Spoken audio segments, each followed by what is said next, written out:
Welcome, everyone. It's the latest episode release of the Engaging Occupational Science podcast. Thank you for your patience in the month of February. It has been a huge occupational disruption, completing my degree at the end of January and returning to clinical practice full time. I am on my journey back to occupational balance, with this interview being one of the first to sort of christen the new beginnings of the starting stages of transitioning into spring. I'm so excited to share Kary Gillenwaters' work with you. So just so you can get some context about Kary, Kary is an occupational therapist and entrepreneur who has spent most of her life collecting insights from lived experiences in her roles as an addiction counselor, friend, consultant, mother, daughter, wife, educator, and student. All of these roles really, in retrospect, began with some variation of "it was not what I had planned." However, it's the culmination of these roles, along with the influence of her current focus, transitioning from what seemed like a secondary to a primary partner in her children's education, has led to lots of practice with getting comfortable with the uncomfortable and unknown. This makes Kary a great representative for what it means to engage with occupational science in her work as an occupational being and as an occupational therapy clinician and educator, as she also works as a fieldwork coordinator. It also has guided her focus in occupational therapy profession. The learnings from these experiences have led her to her greatest endeavors that are focused more on collective occupational needs than individuals alone. Recognizing the interconnection of these occupations requires community-level collaboration and attention. This, combined with her experience in mental health, addiction, and relationship-based care, has led her to recognize the role of addictive systems play in how individuals, groups, and communities functions.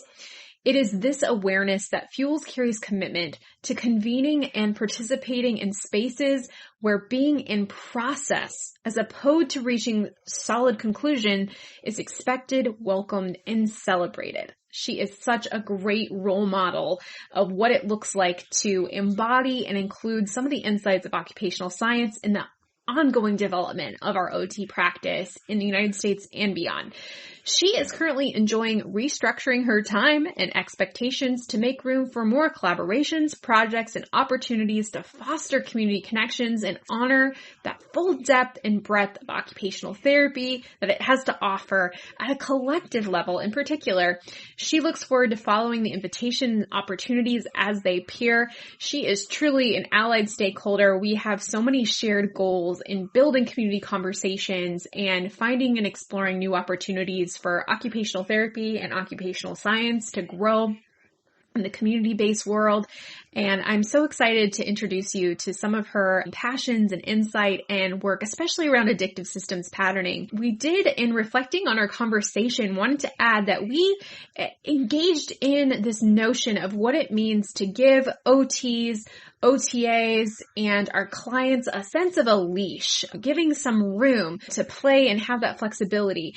We wanted to role model, again, some reflective practice as well in terms of conceiving, finding our agency and our autonomy as a profession and an active partnership in the liberation and solidarity with the clients that we work with. In second review, we just wanted to qualify that leash might not be the best and most empowering metaphor, because if there's a leash, man, there's somebody holding it, and that's not really the true spirit of building collaborative community, equity, valuing human rights, where everyone has an equitable seat at the table and is part of our collective problem-solving process. We really are invested in creating a ecosystem of liberation that can be enjoyed by everyone, which means cutting the leashes, releasing all leashes. We do not want there to be space for disempowered power dynamics. We want to create consensual and equitable, relational, healthy systems where everyone feels empowered, included, to have their own autonomy and rights as part of the world that we collaboratively and messily build together. So we just wanted to reflect in framing that the spirit of wanting to create more flexibility and autonomy for OT practice in the systems we work in doesn't mean that long term we want there to be any leashes involved necessarily. So we hope that you understand that and just wanted to qualify that before we jump in today's conversation. I am so excited to leap you into this exciting body of work and what value we can gain when we start thinking relationally and we start really investing in what it means to transcend some of the addictive patterning that's fundamental in many of the social systems that we're navigating as OTPs in the current climate. Thank you guys so much for joining. Let's jump right in. Welcome everyone to March. I appreciate everyone's patience in the month of February. I'm so excited to be rejoining with you guys to introduce some conversation related to infusing occupational science into everyday OT practice and even looking at how we can start utilizing occupational science inspiration and terminology in everyday discourse. One of the things I'm really excited to discuss with our guest today, Kary Gillenwaters. Did I say your name right? You did, yes. Fantastic. Good. I'm excited to introduce you. One of the things that will be a topic of discussion today is how occupational science is actually a science that's literally for everyone, including other disciplines. And it's this amazing invitation that we get to share with every human being and possibly non-human across the globe to help with creative understanding and problem solving and looking at how we can use shared language of some of the struggles that we have in adapting to the modern world to build partnerships and connections across difference. And one of the things that we're excited to talk about today too is how challenging it is, despite its existence for everyone, to get connected to occupational science, to feel empowered by its language, and that we're going to need to be almost a little creatively disruptive in figuring out how to create more awareness of the opportunities that occupational science has to offer. But I've certainly been able to join with Kary and through a shared appreciation for occupational science language to start building informal partners that are connected to our roles as OTs, but wanting to build broader community in general to problem solve some of the challenges that we have in the systems that we work in, and looking at some of these core human cycles. In particular, Kary specializes in looking at compulsive addictive patterning that can be really encouraged, especially in the United States culture, and that can be a tendency. So bringing some awareness to that is something else that we would love to touch on in this conversation. So today I'm going to welcome Kary to introduce her relationship to OT practice, and we hope inspire a really fruitful conversation about the value that can be gained from starting to engage with some of these occupational science concepts in your own life and contemplating what they mean for you in your own practice is being a really important place to start in building occupational science literacy. So Kary, welcome. Thank you so much for joining us today. And I thought maybe I can just ask you a little bit about your background as an OT and how you became acquainted with occupational science. Sure. First, thank you, Josie, for inviting me. It's always good to have a conversation about this topic with you. So now we get to have it with a broader community. That is extra fun. So yeah, to understand how I came to OT, in one way I would describe it as I thought I was heading towards a degree in clinical psychology. When I was working as an addiction counselor, I started that really thinking it would give me the clinical experience of being in counseling, because you couldn't get any kind of real experience with just a bachelor's, and that I would then go on for my doctorate. While I was there, I learned, wait a minute, what I was really seeing with people was, what do I do now that X, Y, Z? And it was that awareness and that interest in people, no matter what kind of disruption was occurring to their lives. This happened to be addiction and people who loved them, or in codependency and things like that, that people were needing to figure out, how do I reorganize my routines, my habits, what matters to me? So that led me to OT. And then I went to school for OT and loved it. I think like many OTs, but there's so many different things that we could go into that it's hard to pick. But my work has primarily been in pediatrics or more so geriatrics at all levels. And therapeutic relationships and mental health have always been, I think, at the core of what I do because of where I started in my career as well. And so long story short is I went through some more relationship focused consulting work in my lifetime and then ended up at a point in the pandemic where all these things were culminating where I needed a big shift in what I was going to do. And so now I am an accidental homeschooling, unschooling mom or life schooler. And I am an entrepreneur who writes a blog about what it means to live a life well occupied. Oh, that's amazing. Okay. I actually wasn't aware of your blog. That's so great. So we'll have to really plug that in the show notes here. Sure. Because I really encourage everyone to connect with Kary's work, not just from the pure interest of looking at, I don't know how much you talk about the addictive systems and how that kind of patterns in your blog. It's so good. I think that is such an important lens to look at, especially here in the United States. I imagine it's in other cultural contexts in particular, but I think that having that lens in the United States can help give us some insight into where some of those disruptions came in and how challenging it is to make transformative change when you're in an addictive cycle, right? It's so compulsive. It's hard to shift. And connecting to your work, and that you also do really intentional community building or your setting. So do you mind speaking to a little bit about your cultural context? Because every time I hear about your work, it's so inspiring and exciting in that here in Washington State, where I'm at, there isn't really a strong presence or conversation for occupational therapy in the mental health sector. There are certainly seeds of that starting. We have an exciting bill before our state legislature right now that would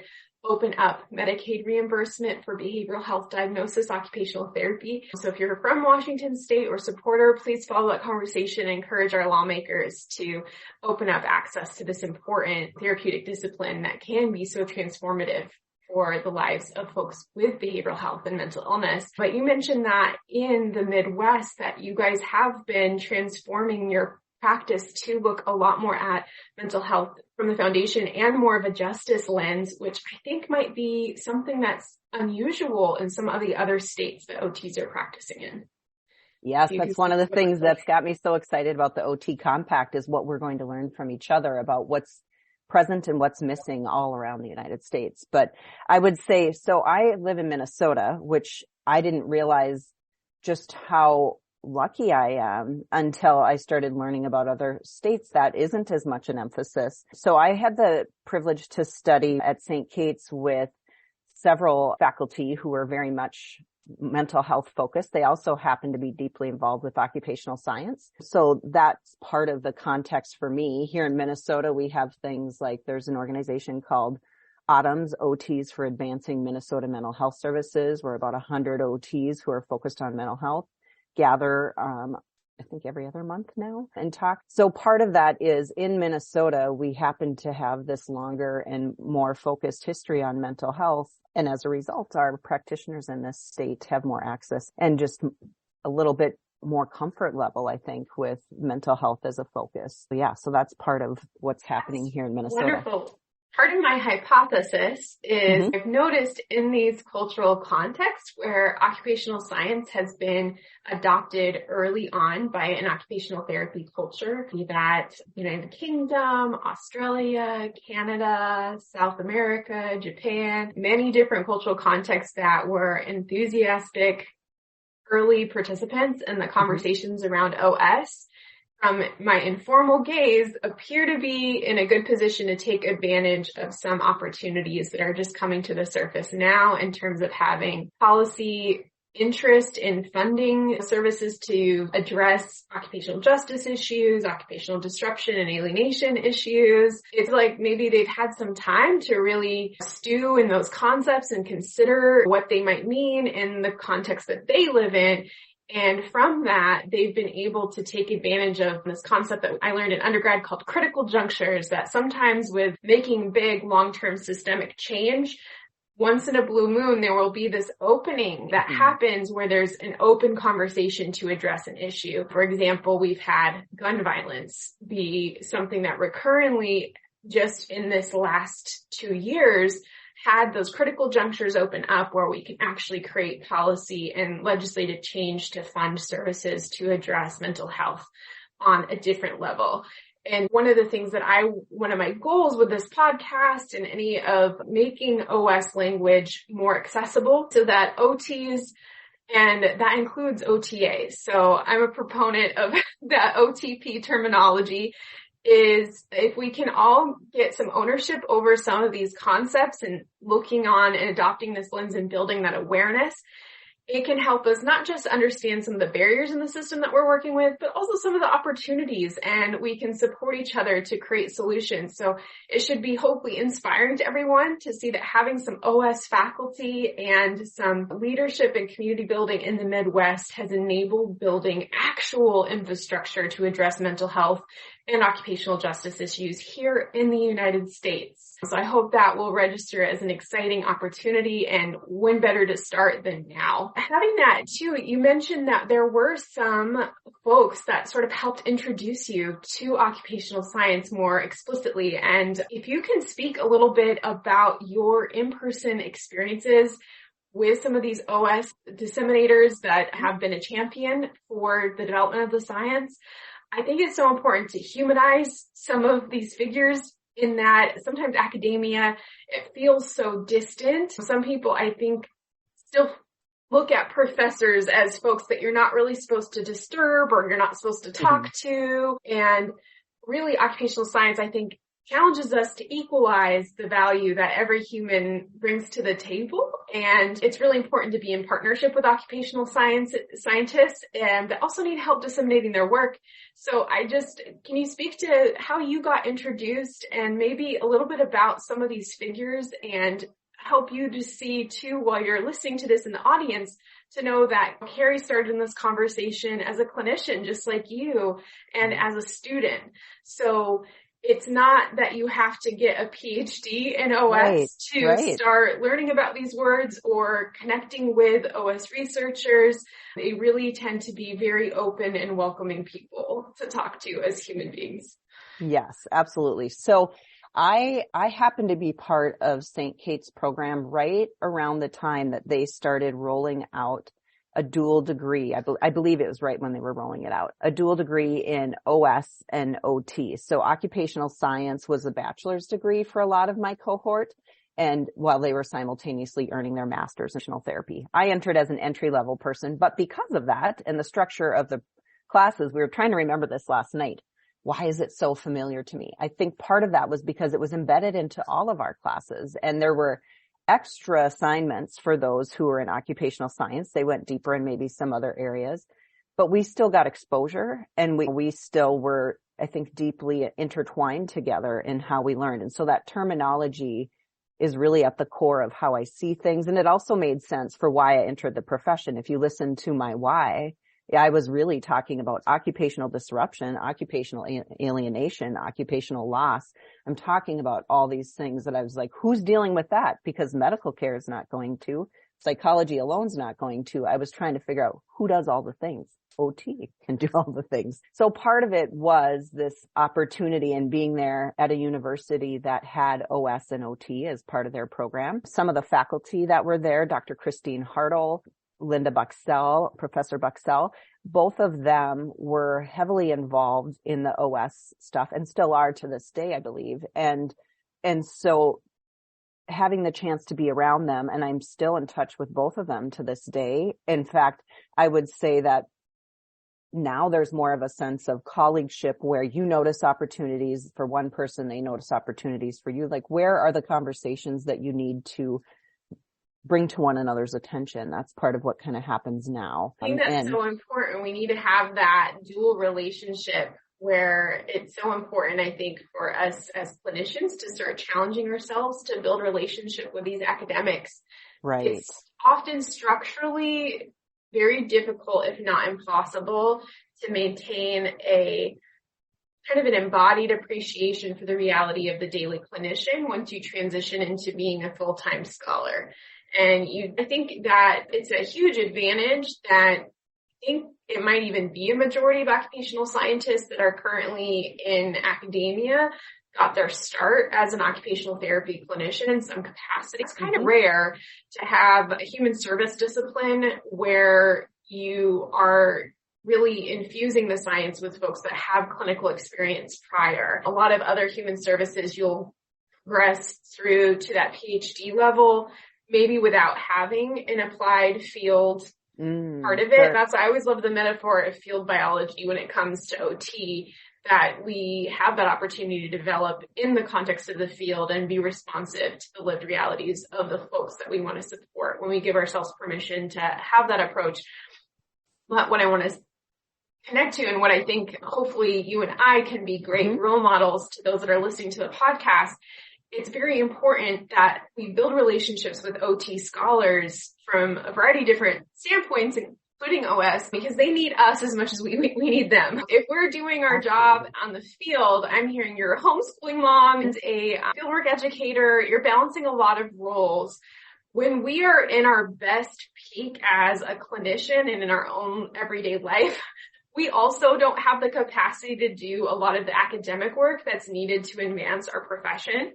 Yes. And so figuring out how we can find those points of mutual need and support where we're more successful together than we are separate and working through the tension.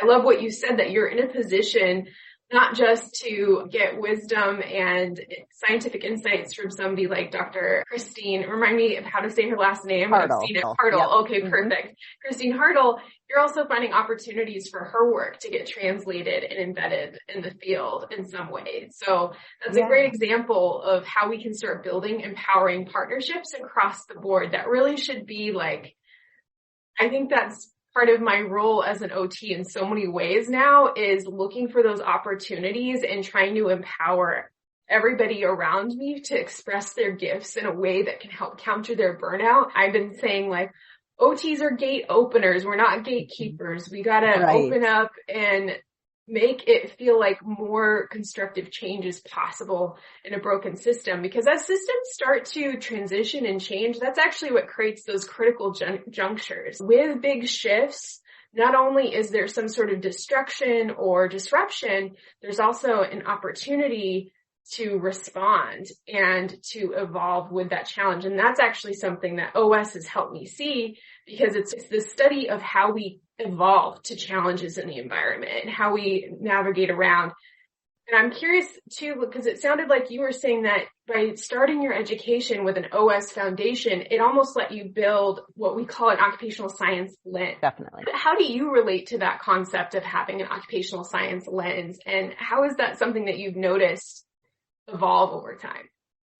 I think it's core to everything I do. Ultimately, it's what guides me to what's the next best thing. If I'm lost and I'm thinking, what is this? What am I feeling right now? Going back to that terminology is very helpful. I see it as, core and central. And I think it also then helps guide, where do those partnerships, where do those opportunities, where do you draw things in? So for example, when I was working, I was embedded in a team with nurses. I was the only OT on the team. I learned so much, and I hope they would say the same about occupational therapy, and I know that they would, is that there was this awareness of how are we such a profession that's so similar, and we have these points of intersectionality, but we don't really know how we complement each other very well and what to do. And so while I was there, I would see opportunities of, okay, I was big in therapeutic relationships. And so I would then reach back out to the faculty and say, what do you think about, should we see if there's an opportunity to study some of the therapeutic relationships and how that impacts things? You just start building those inroads or those partnerships or those connections of, hey, here's two professions who benefit from knowing each other. You have a need, they have a need. Let's put it together. So I would say that's part of what it's done. And then it also, I would say too, because different people then know you, then it leads in even more people of who else do you need? Who else is missing from this conversation? Who would understand things? Dr. Kristine Haertl and Dr. Charles Christensen worked together on lots of different things. And so that's how I learned more about Dr. Charles Christensen. To me, he was but he was this name on a book that I was like, I see him everywhere. He's in so many of these things. I'm lucky enough to have him in Minnesota. And so now I get to have conversations about these things, and I get to have just even more inroads into how do we figure out what to do next, and how do we build those relationships so we can do, That kind of highlights something that we were just talking to prior to getting into this recording here, of that I think hopefully up until going into this era, it seems that the mechanism that occupational science has become known is through this 6 degrees of separation from Kevin Bacon to OS, that you really have to know someone that knows someone, and it was sort of strategically Trojan horsed in. I love that's a concept from the Dr. Thoughts podcast with Dr. Clea Johnson and Dr. Ryan LaValle, where they talk about OT Trojan horsing, where we get brought into a system under one pretense, which is maybe to address sensory needs or fine motor needs or ADL needs. But meanwhile, you've let an occupational therapist into your organization, possibly an occupational scientist. So meanwhile, that OT brain, especially if you have an empowered relationship to occupational science perspective and diverse perspectives, one of the ways that I love to do and engage in occupational science is just to have that, give my conscious brain some leash to contemplate the organization that I'm in as an OT. Okay, where are we located geographically? What's the history of this area? How are these occupational beings connecting? It's the nurses and the social work, and what's the role of the janitor? Okay, the activities person has a little bit of a limp today. That might be a barrier to them getting to this place on time. If you give yourself permission as an OT clinician to inhabit these environments that you're in and looking at them like an occupational science, because that's the environment that your clients are in at this moment. You need to understand the context just as much as the client. The client is an open system. It's taking in that. So what I'm referencing right now is this principle called transactionalism, which is like a fancy word for the fact that systems have an impact on each other. The fact that I'm breathing in oxygen right now means that my body is impacted by a chemical plant a couple miles away. If I'm taking in those chemicals, it's impacting my health. If parts of the staff are being exploited by horrible payment and labor practices, that impacts me as an OT because clients' rooms aren't clean and they're not getting up for meals, so our clients aren't regressing. It's good to start. I think sometimes OTs, we start to think about things this way, but then we almost cut ourselves off because we think, oh, I'm not allowed to do that. Oh, I'm breaking the rules. I'm not allowed to think about this thing. But would you say, Kary, that in some ways having a foundation in occupational science allows you to give yourself permission to consider a lot more of the client context than maybe if you hadn't gotten introduced to occupational science in some way, it would have been harder to give yourself permission to try to understand these systems? Yes, I think I didn't realize that was affecting me, honestly, until yesterday. It was really as I thought more about being ready to have this conversation with you and doing a little double checking on fact checking myself and thinking, wait a minute, was this not the thing that everybody had? Those kinds of things that I realized, oh, that is part of the context. And I would say when I'm listening to you talk about the leash, I just think the number one thing that you could give any OT to be beneficial in any setting, whether it's paid work, just any team, wherever you're at, give us leash. Actually give yourself permission. You don't wait for somebody else to give it to you. And maybe that's part of what I'm grappling with here is because of who I am and how I'm wired. I think I've always given myself that because how I can view. I can't be effective if I don't have that space because it's really that pausing and noticing and reflecting. And now what do I do? And pause, take it in, notice, try something new, all of that, the whole OT process that is allowing us to be effective. And the context, as you said, is so huge that we can't not see it. And to not do something about it, I think is painful to our spirit. It's a mind shift in a way that I feel like often in OT, especially in social media, but also in person, things just devolve into these semantic battles.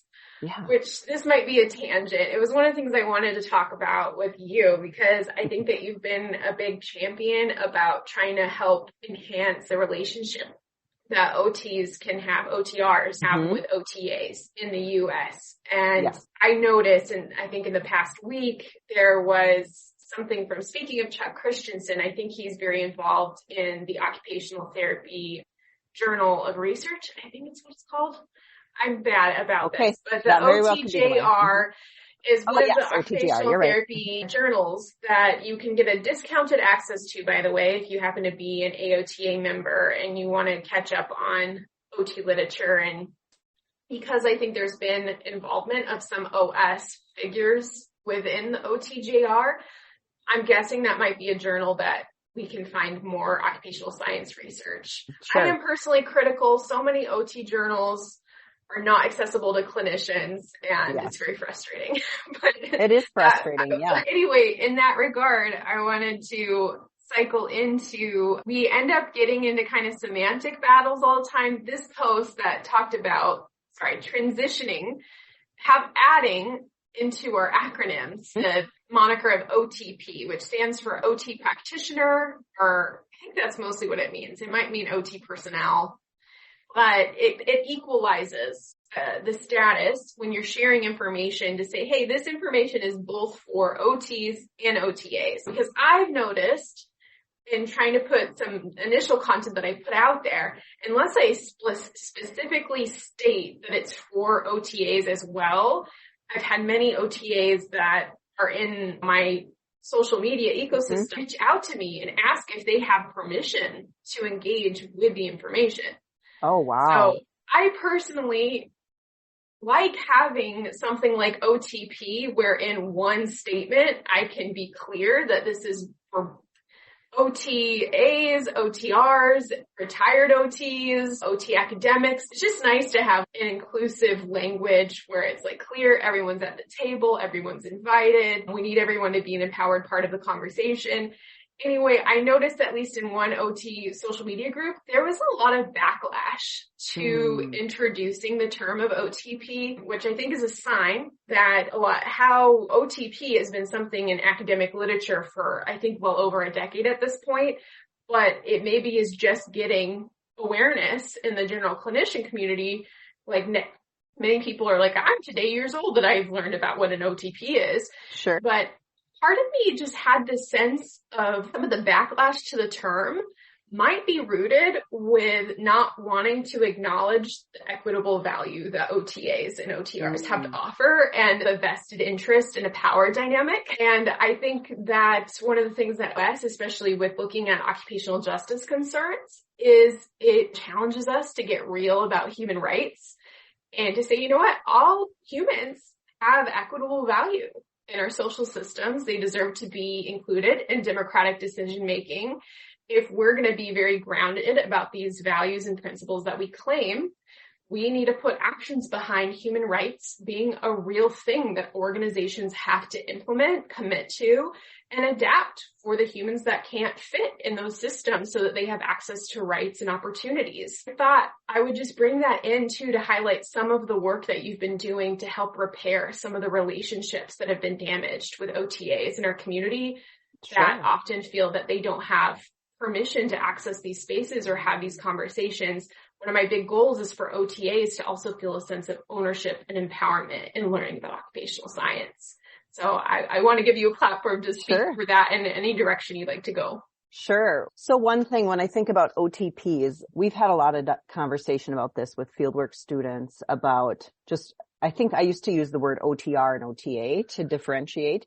And then brought up, not everybody is an R. They might be only licensed. So I'm like, oh, that doesn't quite work. So we're trying to figure out what is the best acronyms to do things. And we're talking about OT. When we're talking about OT, we're often talking about OT process. So I've struggled to use OT and OTA, even though it's probably more accurate.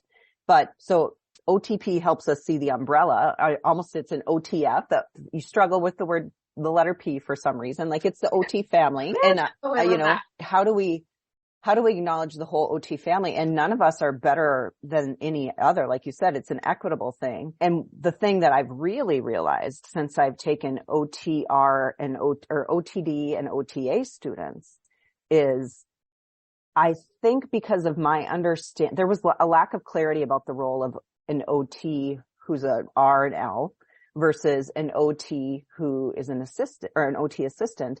And so I think my understanding of it before and what I'm finding is if we actually sent out a survey to say, what do you think the role is for OTA? What's the role for OTR? I would bet you would find at least 90% of occupational therapy professionals have an unclear or inaccurate understanding of what our roles are. In reality, you put us together, we are a whole new superpower that I did not even realize because my construct around what each person did was more like an OTA needs OTR supervision in order to practice. They can't treat without that. Then you enter academic people such as Dr. Tracy Cruz and Professor Julie Grivna, who helped me understand, no, Kary, it's actually, you're supervising the OT process. Each person has their own license. We all have our own license to practice under. It's process. So just that shift in language helped, I think, clarify things. And when you see the different focus of each profession or of each role, OT is so broad. We almost and the capacity and the potential. And what I love too, just in this, it was a mirror image of that conversation about, hey, academics need us clinicians just as much as we need them as academics. And it's so clear as an OTR personally, how much, CODAs save my life. Yes. OTAs save my life on a daily basis. I'm so grateful for them.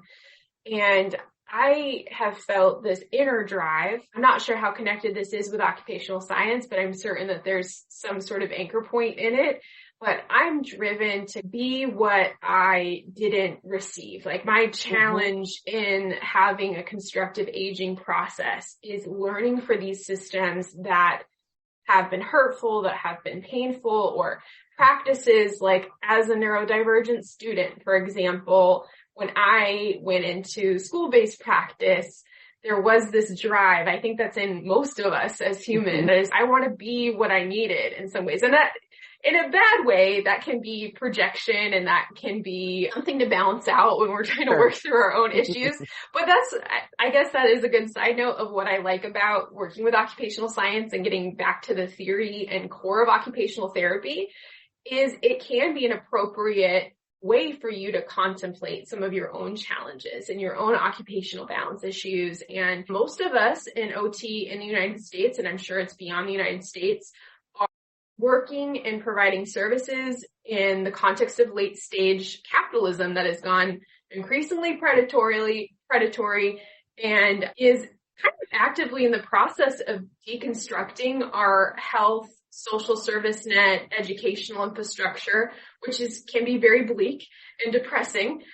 However, if you can wire yourself to look for those critical junctures and opportunities that come when systems start to evolve and break down, like with complexity theory and chaos theory that are really explored in occupational science, it helps me approach these challenges with some optimism in some ways.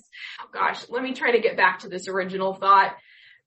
The main thing is we talked about giving OTs leashes, right? Okay, if you can do one thing in an organization, try to give your OT more leash, which reminds me too of that. There's some data out there, I can't cite it right now, that show that when you invest in women in a community, the investment that you can get back is like amazing in terms of anytime you invest in women, there tends to spread beyond that immediate thing in this magical way. So I think more so, I want to, with the OTAs I work with, also give them some leash. No one likes to feel micromanaged. We can have this tendency to recreate systems that have harmed us when we don't process them, when we don't process the damage from the system. It's so easy to become that system and to reproduce those cycles of harm, which actually as I'm saying this, Kary, does that connect to addictive patterning? Absolutely, that's what it is. Maybe this is a great segue into building awareness of addictive systems and how they play out.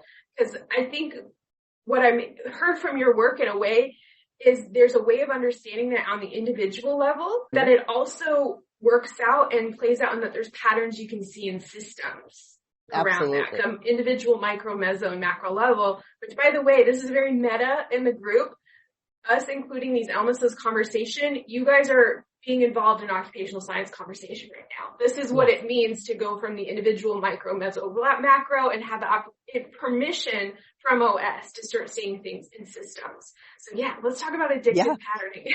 Yeah. So you heard me say when I became an addiction counselor, I saw it as a means to become a clinical psychologist. I didn't enter it thinking this is what I want to be for the rest of my life. Joke was on me because even though I don't practice as an licensed addiction counselor anymore, it has informed my understanding of everything, and particularly at the community level of what is going on in various size teams, whether it's one team, an organization, it's healthcare, it's business, it's schools, it's law enforcement, everything. And so what I started noticing was, geez, this feels familiar. It was more of a intuitive, like this, why does this remind me of something? It reminds me of running groups in addiction therapy, except some people don't know that they need to be there, and they're really ticked that you're trying to say there's an issue. And so what I started noticing is this was so prevalent in all of these systems, and that the structure was really informing the function. It wasn't that you had all of these people who were problem children. It was that the structure was informing how it functioned. And so then I was thinking, why aren't we talking about this? I don't understand. We, especially as an OT, that's our job, is to pay attention to context. But when we're so zoomed in to just individuals, and if we're only having these conversations at the individual level, we miss these opportunities to talk about the things that are really the things, is the best way I could put it. And if you're overly restrictive in your lens. If you're like only seeing normalized fine motor skill function, or you're only looking at ADL performance, or seeing the forest from the trees in terms of what could be the most consistently disruptive force. I have a slight anecdote that I wonder if plays into some of your work around this concept. One of my favorite client experiences in my first travel contract is I got to work with somebody who was in their younger life a commercial fisherman, and he got to travel all over the world. And it helped me contemplate later on, he ended up being very fixated on casinos, and that was his primary occupation, to the point of it being out of balance, where it would maybe constitute as an addiction.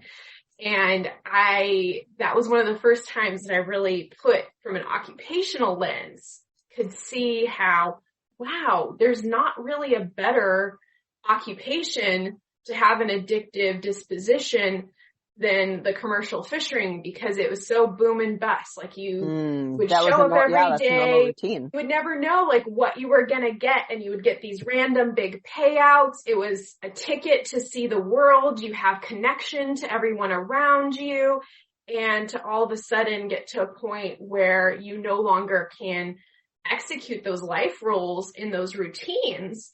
It just made sense to me that the casino would be the replacement occupation, and that you would be primed in that position.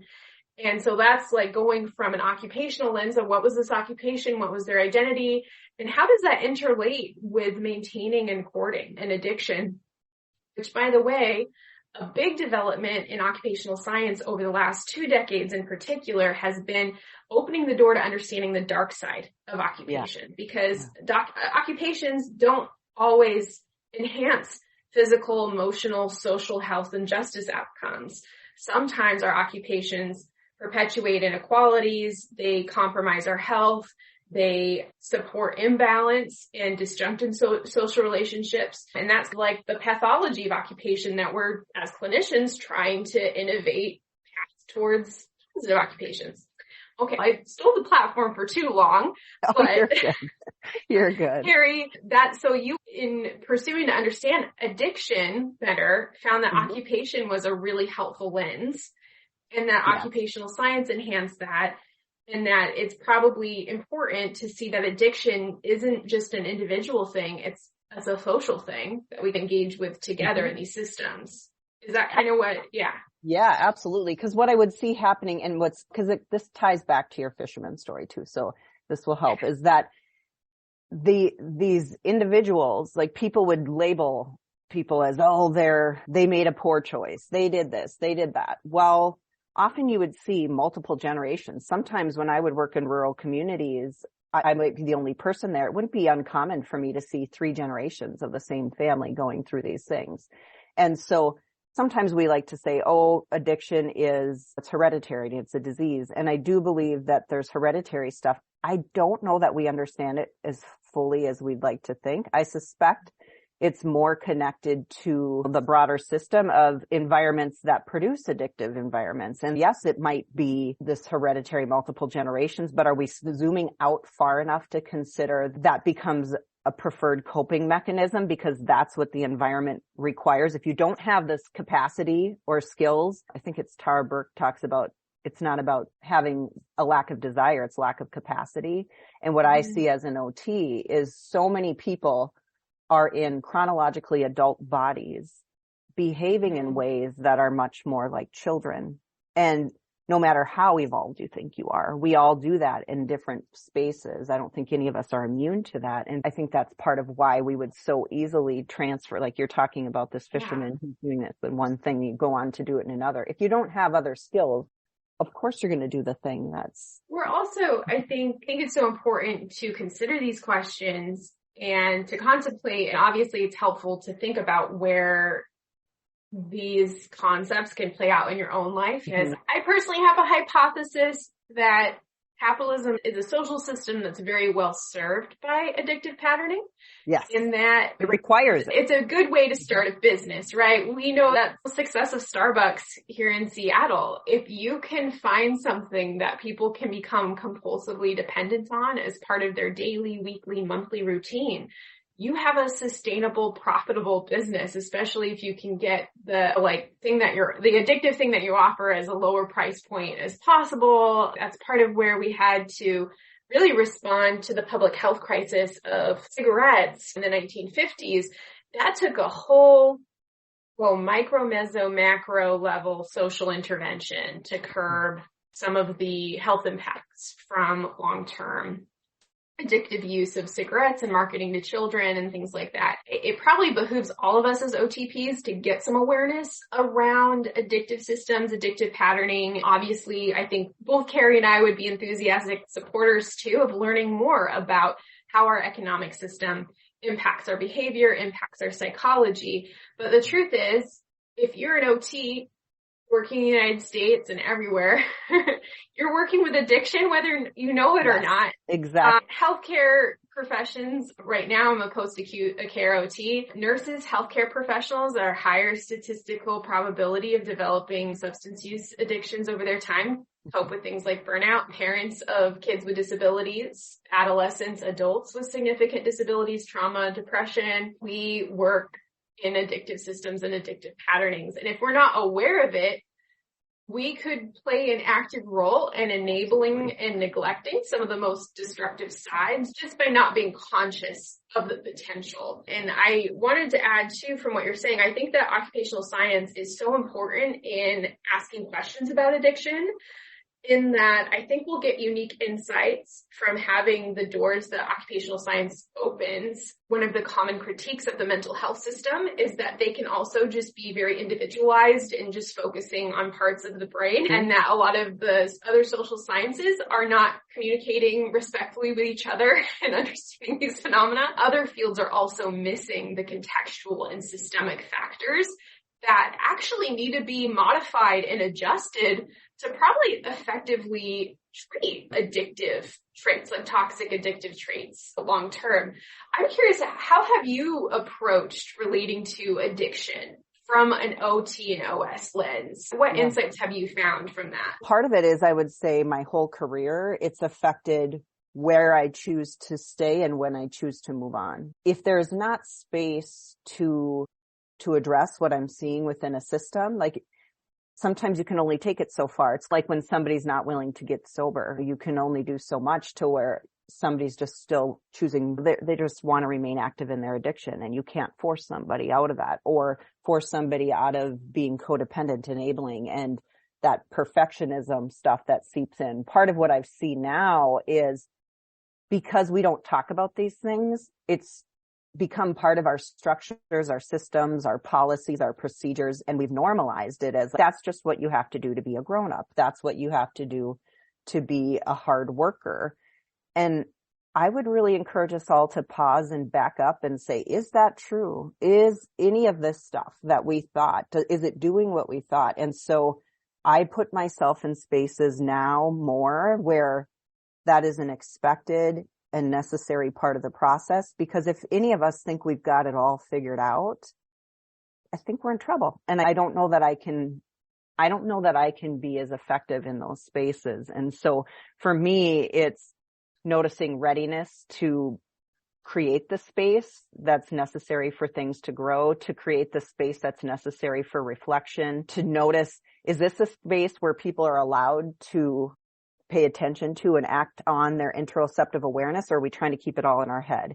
If this is all functioning from thought without bearing any kind of respect for, we sense, we use all of our senses, and sometimes, and I will tell you, hands down, my interoception and my internal sense of this is funky has been, I would say, 100% accurate. Yeah, I have issues when I'm trying to follow what I think on a spreadsheet. It looks like it should be this. That's when I struggle. And that's part of honoring different ways of knowing, is that if we don't have different ways of knowing, then we're probably going to miss a lot of things. I also think that's what we bring to the table as OTPs can be confidently claimed as a skilled service. Absolutely. Sometimes I think there's a confusion, and I don't know where it roots from. I think it's something in relation to the medical model,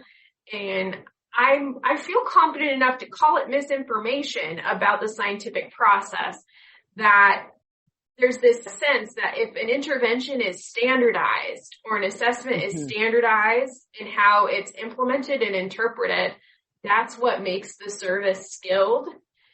And from my perspective and in my experience, it's actually the opposite. Yeah. So the skill part of implementing, say, a standardized assessment tool, to standardize a tool is to make it consistently administered by anyone. This is where I think academic literacy is very important, to see where these things come from. And sometimes we're playing a telephone game and the words don't end up in the field. It's not, there's been a lost connection. So when we're saying an assessment tool, we're trying to be pretty clear in what we're measuring. And so you start to standardize a protocol for how you're administering the assessment so that you're measuring the same thing consistently over time, and you're accurately measuring change in that thing. So the implementation of that tool is standardized so it doesn't require a skilled provider to implement it. You are often partnering with nursing, field clinicians, patients. When you're designing research, you're trying to get the tool trained in a way that anybody that administers it, we're measuring something reliable, and we do that so we can cheaply delegate down.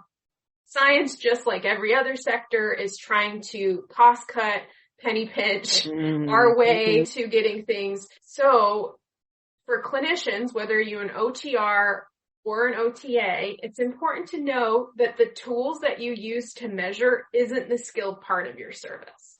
The skilled part of your service is the interpretation of that tool in the context of an OT process, which is outlined in the United States through the Occupational Therapy Practice Framework Domain and Process Edition. It's updated every 4 years, But as OTs, in order to be scientific, in order to be in alignment with how our policies are set out, and I'm not saying they're perfect, just communicating that this is the way it's laid out, we're meant to, as OTRs, follow that domain of process sequence with every client we have, whether it's an individual, a group, a population. We need to follow a sequence of steps, building an occupational history, an occupational profile, understanding what that client's goals are. So if it's a community, you're taking data to find out what the occupational disruptions are in their community, the injustices in their life, the challenges that are getting in the way of occupations that they need to perform in, participate in, experience well-being, justice, and belonging through. We then use a variety of different tools and measures to accurately understand what those disruptions are, where they can come into play. And then we can collaborate with our clients and with our OTAs that we work with to collaboratively problem-solving solutions to address those disruptions in the process through the implementation of occupational therapy treatment. So what's skilled about that is how you're developing that plan of care collaboratively with your client, with your team, with the system that you're working in, how you're interpreting those tools in relation to goals and problems. That's the skilled part of your service. When we are using standardized tools and delivering protocols in a one-size-fits-all fashion, that's actually something that is supposed to be funded through other sectors than Medicare or policy. Like in the US, most of our reimbursement mechanisms only reimburse our skilled services. When it's standardized and can be delegated and implemented by somebody without OT training, is what standardized protocols do. That's not the skilled side of your service. I'm sorry, I'm just taking some time to break this down because I think it's a huge problem in where we're getting lost in how to apply the insights of our science base, both from OS and from more conventional clinical questions. In our domain and process, you're supposed to give your client a leash, the OTA a leash, and you a leash to creatively problem solve collaboratively with your client in the context that they're in. These tools and these protocols are supposed to be guidelines and things to accurately measure what you're changing. The process of how you're changing and instituting constructive change in the system, that's not supposed to be rigid. And it's supposed to be customized and individualized. And if you do a really earnest read of the domain and process 4th edition and the developments of our science space, not just in fringe OS communities, but mainstream OT stakeholders, this is the current state of our science. We have to be collaborating with our clients to come up with their own solutions and understanding of their occupational barriers and disruptions. And we're supposed to be focusing on outcomes that are meaningful to the client and are connected directly to their occupational performance, participation, justice outcomes, inclusion, being, and belonging and becoming. All of those things are now embedded in our process, and you should know and have some empowerment, and that's what makes our service skilled. We're not supposed to be machine workers that come in every day and just do the same exact thing every day. That is not what skilled occupational therapy is meant to look like and how our leaders and our visioners are actively shaping our practice right now. Thank you for giving me space to outline that. I think it's an important distinction, Josie. I really do. And I think that part of that is what you're identifying is that need for a rhythm, a pattern. We need to build in rest as a means to integration. If we don't have those rests built in, there's no time and space allowed to actually take in and sit with for a little bit. What are we actually noticing here? And so we're going to do conclusions because we're trying to hurry up and keep a tempo that isn't even conducive to affecting those things. Also, our relationships with each other is part of the environment. I always would tell students the way I would describe that is if you are not considering yourself and your team and the broader organizations and communities of which you are a part as part of the context as well as historical context, then you are not truly paying attention to the environmental factors that are affecting somebody's occupational performance. So we must know ourselves as occupational beings. We need to build space so we can notice, like, today I am not going to do my personal best. It's not possible. And that's okay. It's being human.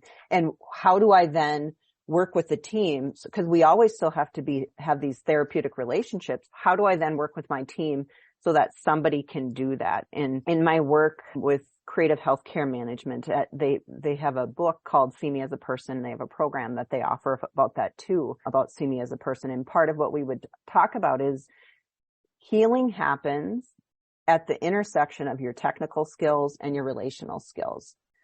I remember someone had once described it as a little bit like when you score, if you have a field goal, you don't score a point if you hit on the left or the right, it has to go between the posts. That's where the healing happens. And so often we're so busy trying to do the technical piece that the relational piece gets missing. And I don't know that we structure it in a way to prioritize those relationships. And so then we suffer as a result. And if we don't, so what do we do about that now? You might say, no one's going to change their productivity. I can't change that. Well, part of what this goes back to when you asked, what are you doing, Kary, about, is that I started realizing you're going to have these as informal conversations. And not only that, they actually work better, I think, outside as informal conversations beyond our workplaces, and us coming together from a variety of places and just having Socratic cafe style conversations where it's just what's on your mind about being an OT? What's on your mind about rest as a healthcare professional? What's on your mind about OT and OTA collaboration? These are some of the conversations I've been hosting in the last couple years, and really for over 6 years, to say, what's on your mind about that? Because I think we take all that mental and emotional load back home with us, and we don't really stop to let it go, recycle, integrate, process.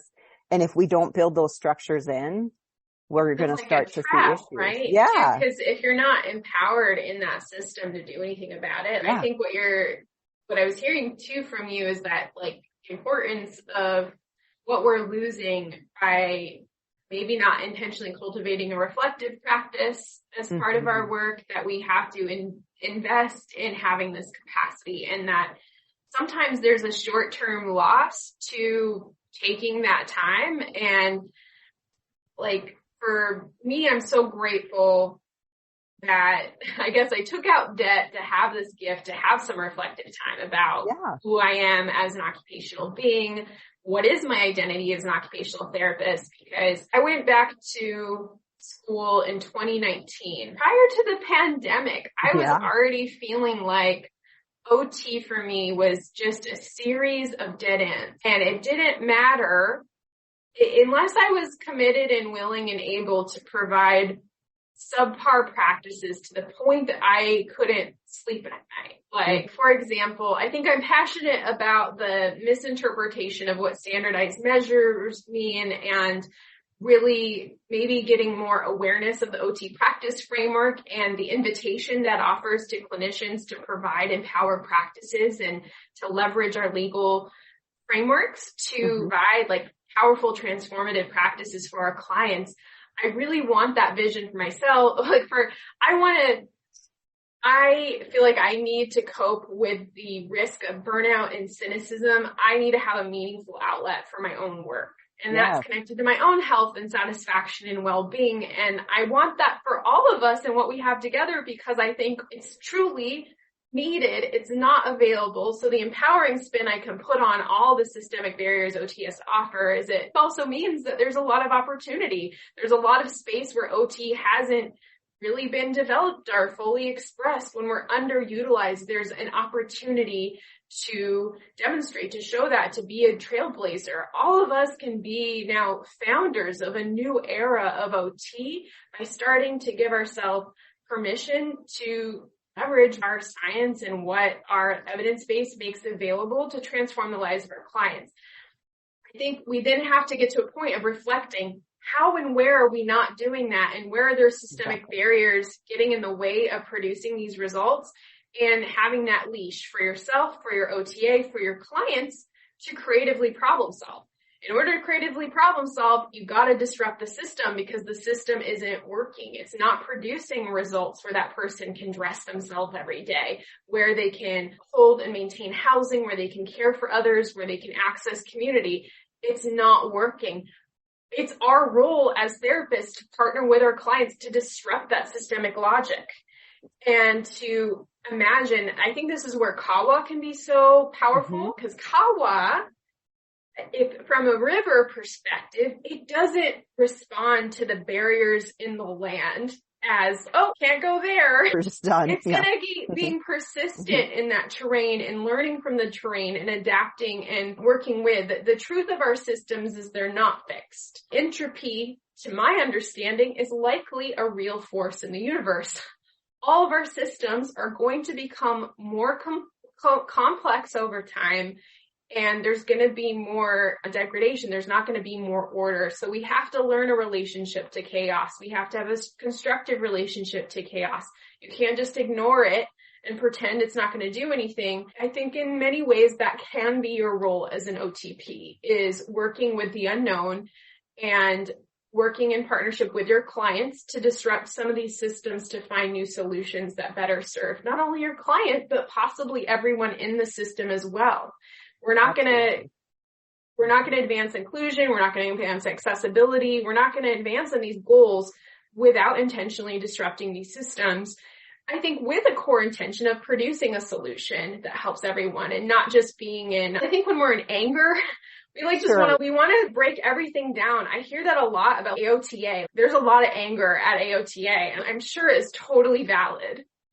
And I'm not sure if walking away from these challenges and these systems is going to be a long-term solution. So How do we leverage our anger? How do we understand these injustices to also use that as an opening to build relationships, like you're saying, to reflect and have insight of what are the factors that are reproducing these challenges that are frustrating for us? I think what I am connecting with what you're saying is it's worth it if you can carve out time in your own life, and you might find some value in using something like occupational science to consider these questions and to reflect on these questions. We sometimes need to do this work outside the systems. Use that resourcing, that capacity building to go back to the systems that us and our clients are trapped in as occupational beings. Why can't we try to make things more fun and interesting for everyone? You have to start by understanding, reflecting, and then giving yourself permission with your clients. And I really question what makes me excited is this idea that so many of us are entrenched in systems that we don't even realize is a structure informing our function. And imagine if we knew we were open to being in process. We recognize we're in process, and we keep asking ourselves again and again, what is possible now? And I almost view it as OTs in some ways. If you're driving down the road, it snowed here today, so I've got a snow metaphor in mind. You're driving down the road and you see somebody who's stuck, or you notice what you're doing that's creating the conditions that somebody's likely to get stuck.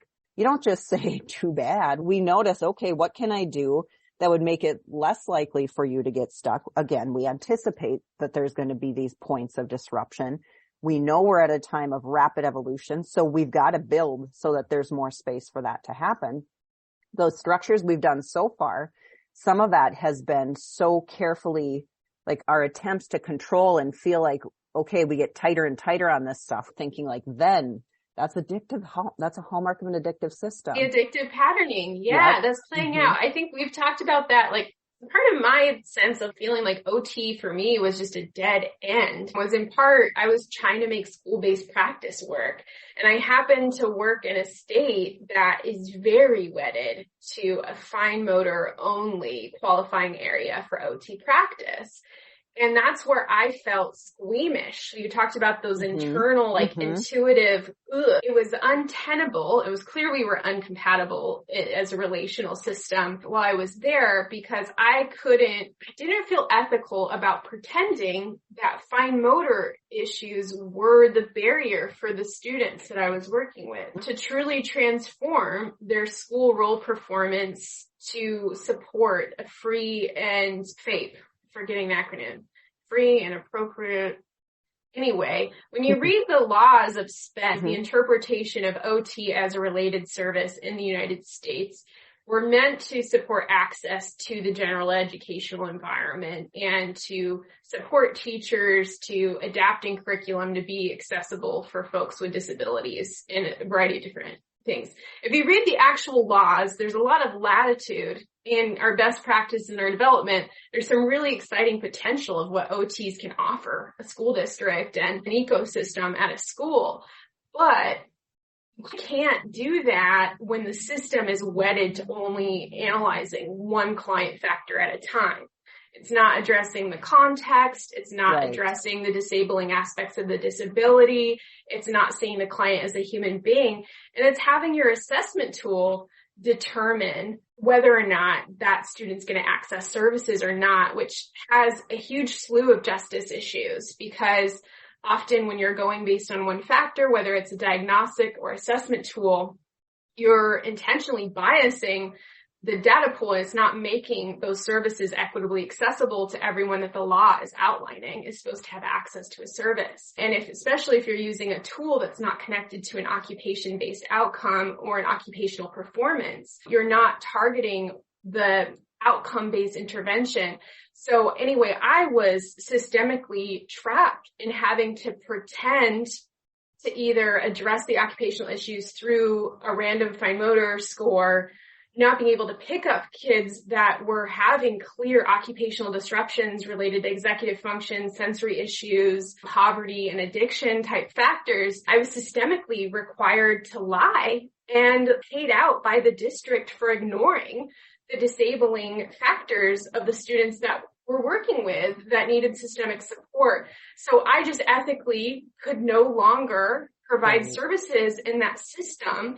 And when we've talked about this in the past, you said like that has components to addictive patterning. Like we can't walk away from this addiction to fine motor OT or something. Like I'm curious if you have any thoughts on where OTs might be experiencing some addictive patterning within the systems where traditional services are happening.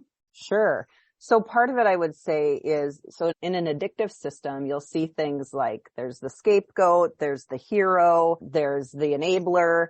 And so somebody's got to pretend nothing's going on. There's always that role. And if somebody else leaves that role or tries to get out of it, the system kind of needs that player in order to survive. So it's going to try to find some other way to draw you in. These are not like intentional thoughts necessarily, but that's what the system requires to function. So we could all think about who's the cast of players, who's an enabler in any system. Like person who's, oh, it's not a big deal if I have to clock in or if I have to just work off the clock in the morning or I work at night. These are part of the things that we do in those systems. People do to take on, like, how do I manage the fact that I can't get my work done within the time allotted to me, and that if I don't get my work done and I'm not this much productive, I'm going to be written up on a performance plan and they're going to say I'm at threat of losing my job. So what do people do? They put up and they shut up, or they find the most palatable way that they can to manage that system. So that's one of the things that people do. Or somebody else becomes the scapegoat where it's other organizations are doing this. Why aren't you? Why can't you figure it out? These people over here, they're managing. What's wrong with you? That's another way that it looks like. Or it looks like writing these really overly prescriptive, detailed policies and procedures about what you will do, how you will repair, that don't leave any space for life as it is. And really, there's no feasible way you could do that because too many environmental factors shift within a period of time, and then holding you accountable for something that, how could you possibly know if you could meet that within a year's time or something? Like I think of our employee reviews. A lot of employee reviews that people do, they don't make a lot of sense. Would we do a treatment plan for somebody for a whole year and expect that you're going to be able to make sure you meet those things? There's a lot that happens, especially in a COVID or post-COVID era, that there's nothing that you could do to change that. So those are some of the things that I think are signs for us that an addictive system is at place. And I think some of what you're speaking to that often doesn't go acknowledged is just how often health and human service employment environments can fester in toxic workplace patterns. And that I think you were referencing, I forget the author of it, but it's the idea of the drama triangle, which is like has been very well utilized, I think, in the clinical psychology literature of trying to explain these systems on that more meso level. I find a good example of where you can find it a lot is on a social media discourse, and where you can kind of see those roles play out, because there's often a victim, somebody that's totally innocent, that just got targeted by a random perpetrator that was an intentional agonist that went out of their way to ruin something for the victim. And then we need the whole other part of the internet to come in as a rescuer and teach the perpetrator, you did a bad lesson, go sit in your corner. And meanwhile, the issue that was brought to light, maybe by the presence of the victim, was something that needed all of us to contribute. And we all had a role in that pattern continuing to happening. But the fact that we had a convenient goat to blame and take off that energy means that we can excuse ourselves from taking any reflection or constructive action about how we could be perpetuating this problem. I saw that kind of play out with AOTA as a really convenient scapegoat for a lot of the challenges that we're having systemically. There was a lot of backlash to that OTP post because there was a sense of, this is what AOTA is doing with their time. They're just coming up with new words. And meanwhile, we're struggling with productivity limits, PT taking over our practice, encroachment in every direction. Meanwhile, as clinicians, and I'm speaking as a representative clinician and somebody that has had pretty unhinged anger at these systems. So I fully respect having anger. And at the same time, we also need to reflect and look at, AOTA elections had a 3% turnout in the last year. AOTA is composed of less than 10% of members. How can we functionally expect this organization to know about and be responsive to our clinicians if we've made maybe functionally no effort to convey it to them? They can't jump into our shoes and really understand. And we can't be angry about them not doing research into certain challenges if we're not funding their capacity to be responsive. I'm not saying that this is all on clinicians and that AOTA and these representatives and academics don't have a role. But the truth is, in an equitable, democratic society that values and centers the human rights of all, including non-humans, you have a responsibility to show up to the table.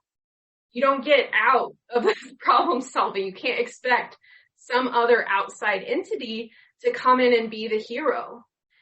You are part of the solution, and that takes tangible investment and an earnestness and bravery and creativity to build a new system. Those are the actions. Like, I'll have to share this article with you, Kary. Maybe you saw it. I posted on my timeline that was talking about the empowerment triangle as opposed to the drama triangle.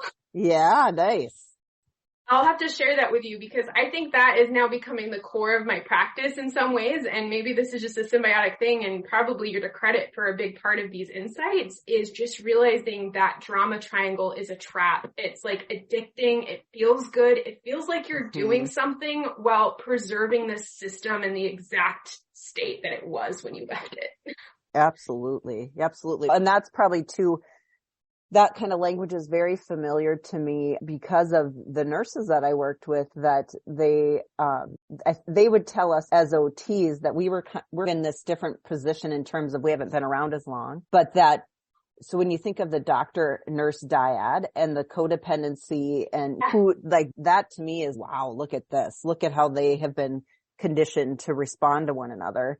And so you've got that going on. And then the OTs, we're almost like more of a baby in the family, of the healthcare family. And so they've gone through some of the things that we have a little bit earlier than, like, they're almost have entered the realization for a need for recovery maybe before some OTs. I view us as we're in a recovery process as OTs. Gained from it in a way. Right? Who doesn't know that nurses are holding the power right now in the developments in the critical junctures of the U.S. healthcare system right now? Taking the time to reflect and have these questions and thinking about how you can empower from the top of your organization to the very foundation of your system. I think we have a lot to learn from nursing.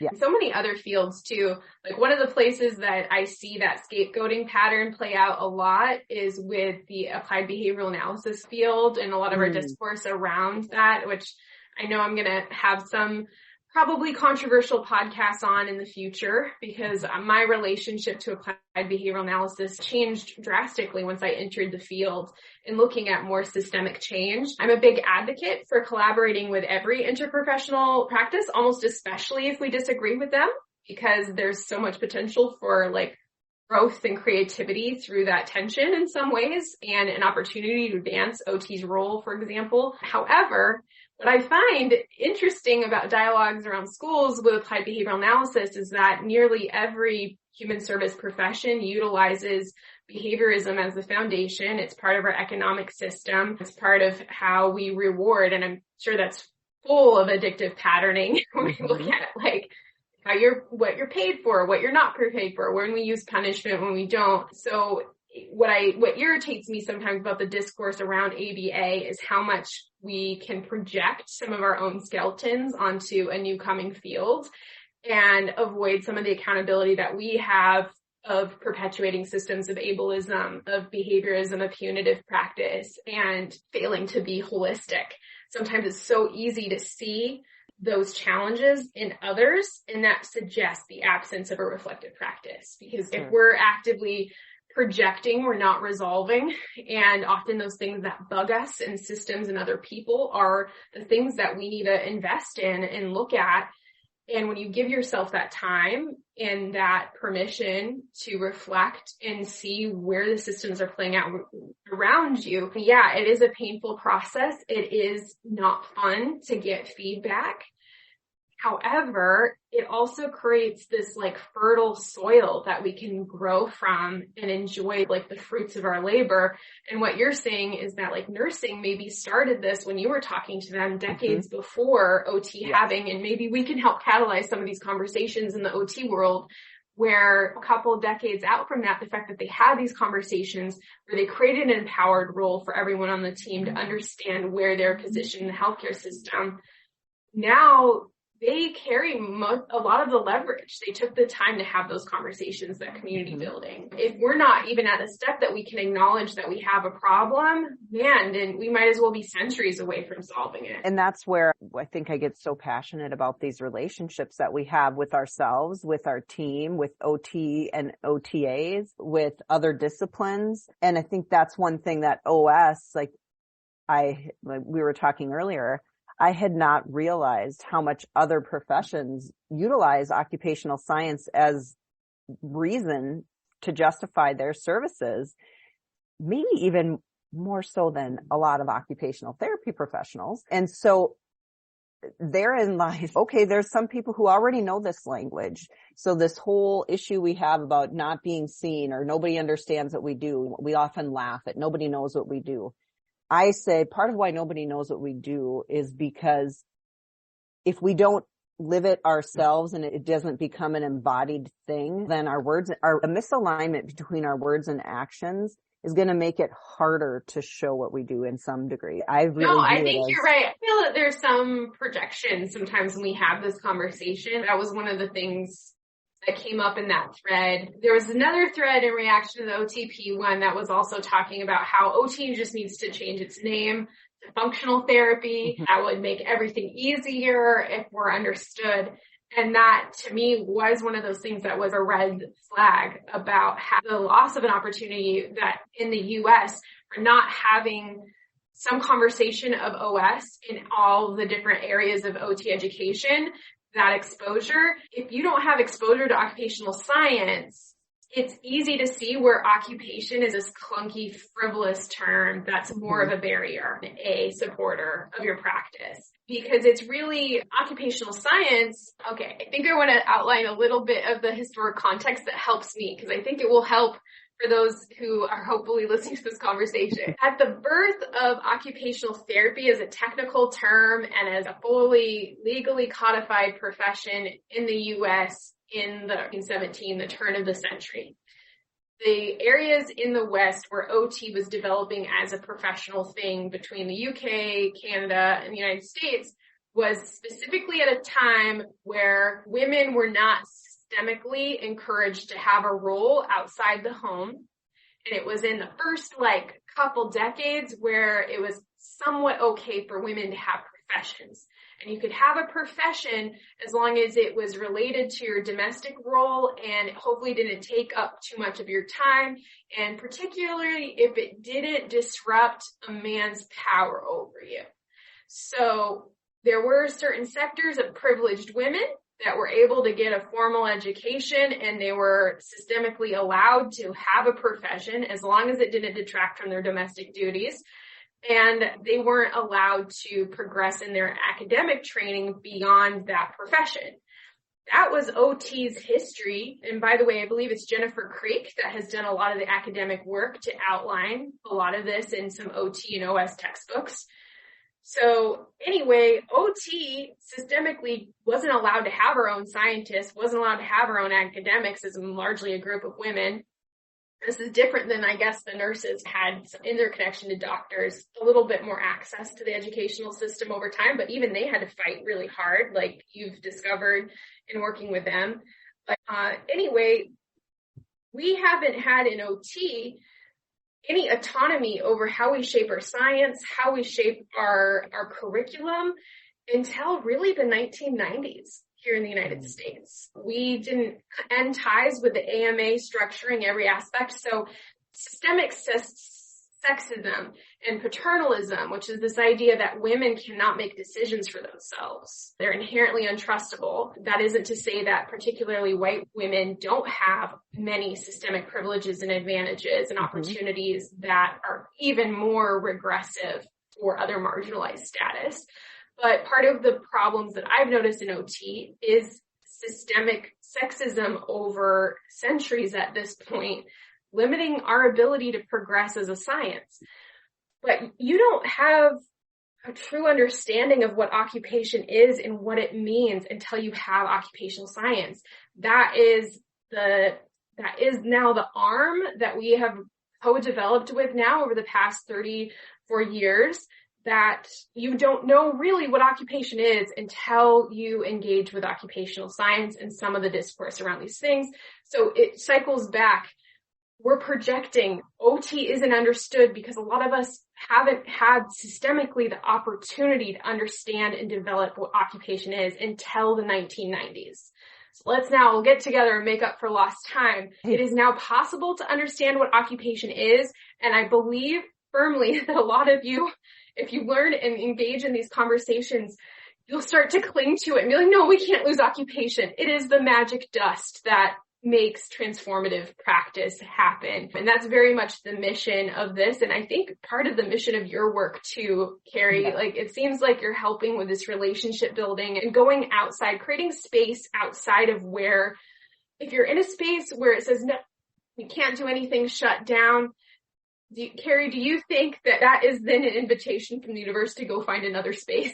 Absolutely. If you think of the Kawa model, it's guiding your flow. Like it's guiding you to say, what helps you still flow? And so rather than view it as these people would get really frustrated, I think there's always going to be a time where you're going to feel that way. I've definitely felt that. But to view it more as in the long run, if I look back at my life and the whole flow of it, any of those things that felt like, oh, I don't have time for this is a big disruption. It actually guided me to the next best thing. And it was, in some ways, I see those huge disruptions as, ooh, what's about to come next? Because it usually is it's a precipitory. It guides you to find out. It's like a character building thing. I use that lately with my practice is with geriatrics, and it's nice that you worked with geriatrics too, that I tried to have this messaging around falls to try to remove some of the stigma around it and just look, we're in a lifelong war with gravity. Sometimes it wins.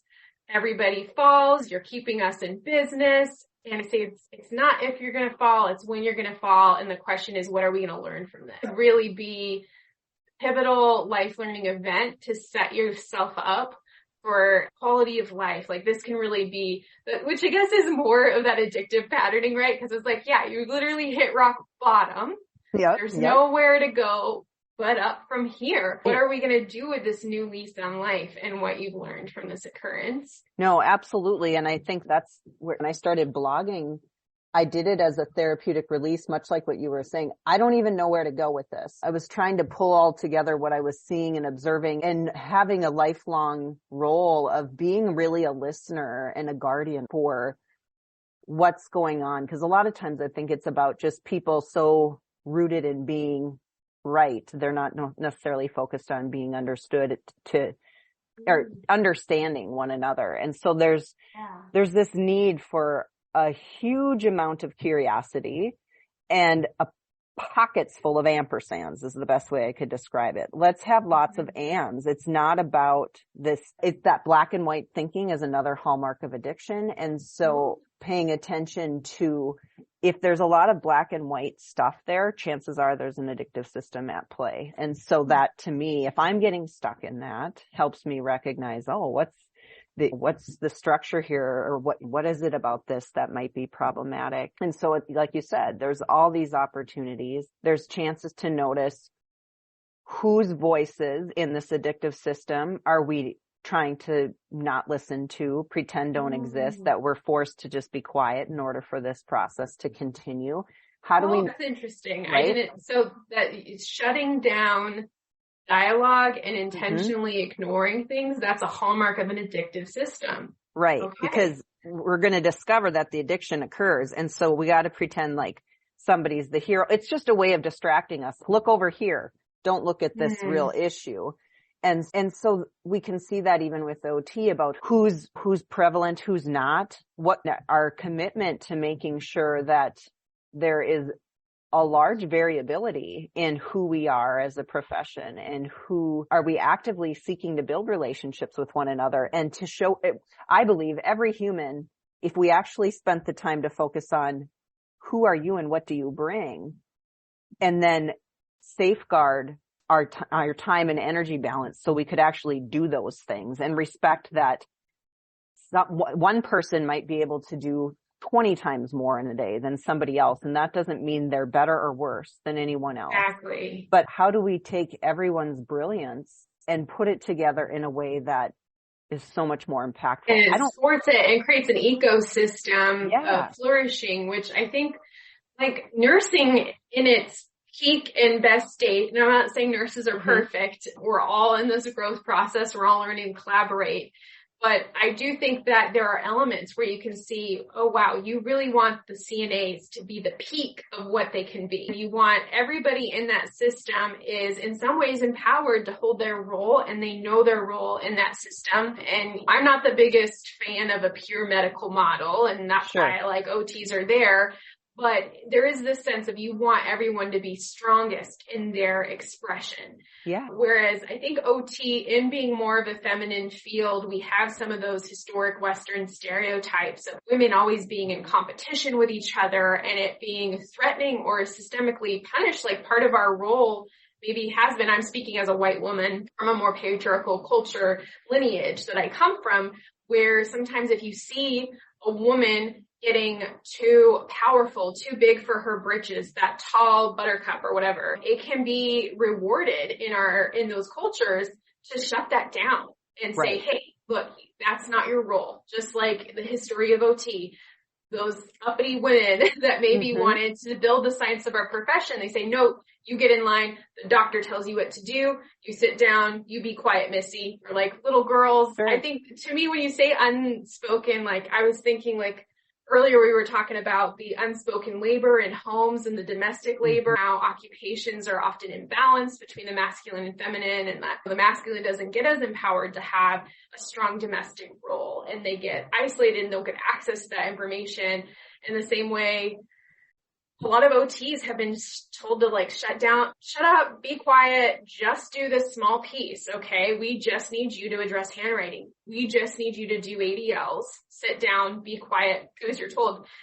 And when people act like that too, like that impacts you, especially if you're not processed. It's easy to take that out on somebody. Oh, my boss just told me what to do and I'm in a very disempowered position. And so in order to feel better or like I have some value and esteem in the system, I'm not going to like I'm going to micromanage my quota kind of. I'm going to reproduce the same system that I don't like versus reflecting and thinking about what can we learn about what doesn't feel good to explore and play around with what could feel good and what can act differently. And I feel that like in social media discourse, there's a lot of skepticism about like entry-level doctorates and having mixed roles for different OTPs out there where it's threatening maybe to have master's and doctorate level trains like, oh, I'm going to get replaced. I have a bachelor's. I must out somehow lower, which is also the sense of this virus of social superiority and hierarchy that's endemic to Western systems that tends not to serve everyone. Instead of looking at it and saying like, oh, this is cool. Now we have folks that have one foot in practice and one foot in academia. We need leadership to start building more literature and to help with policy discussions. I'm just a clinician. I don't want to have, there's a lot of OTs that just want to be clinicians. Sure. And so you can look at it and be like, oh, cool. I can partner with clinical doctorates. New grads have something that I don't. They have technical skills, but I have this. Everybody has something amazing to offer, and we can choose to see as everyone being equally valuable just as human beings, full stop, including our clients, including our coworkers and our staff members. They have insight into how we can evolve our systems just as much as we do as a quote unquote expert. Yeah. Got to start by listening and feeling confident with everybody on our team, including our clients, including everyone, being in their peak, most awesome, empowered, expressed state.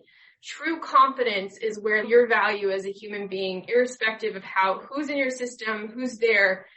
If you're a bachelor's level OT, if you're associate's level OT, if you're this, you have an important and empowered role, and we need to find ways to give each other leash to like really be who we say we are in an empowered way. I truly believe it's possible. Once we get to a place of giving ourselves permission and actively reflecting on these problems, I think there's so much potential capacity in the OT world to be a really dynamic, transformative force. And you can see evidence of it all over the globe and how OT has evolved in different ways. But it's like you said, to start out, we've got to come to peace. There isn't just one way to do OT. There isn't one way to be OT. There's space for a lot of diversity in our field, and that's actually a positive thing. It's not bad that we're not one size fits all. The only thing I think we should be one size fits all about, maybe in the US, is following the OTPF domain and process. You should have a process that continues to evolve over time with new insights. It's okay to cohesively follow a process, but it's not okay to just absent-mindedly implement some sort of proclamation that's like dogma. It's not scientific at all. You shouldn't be an automaton just doing something that some random authority figure told you to do. You need to understand you are the role of implementing this process. That is like a really cool responsibility that you can take on. We don't have to be, you can choose not to participate in these systems. Have you found any resources that are helpful in understanding about these addiction systems and making choices to do things differently? Yeah. One book that this poor book has been like really used a lot, but it's called Daily Reminders for Living in a New Paradigm by Ann Wilson Shea. And she actually recently passed in the last few years, but she's in the addiction arena is where her work has been. But she's talking about participation as requirement for living in a new paradigm, and that we're going to have to go through some of these trial and error of things. But so that's just a daily reader that I like, as a reminder of still show up, Kary. Like, it doesn't have to look exactly the same every day, but continue to show up. So that's one. She also wrote a book in the 80s, I think, called The Addictive Organization and When Society Becomes an Addict.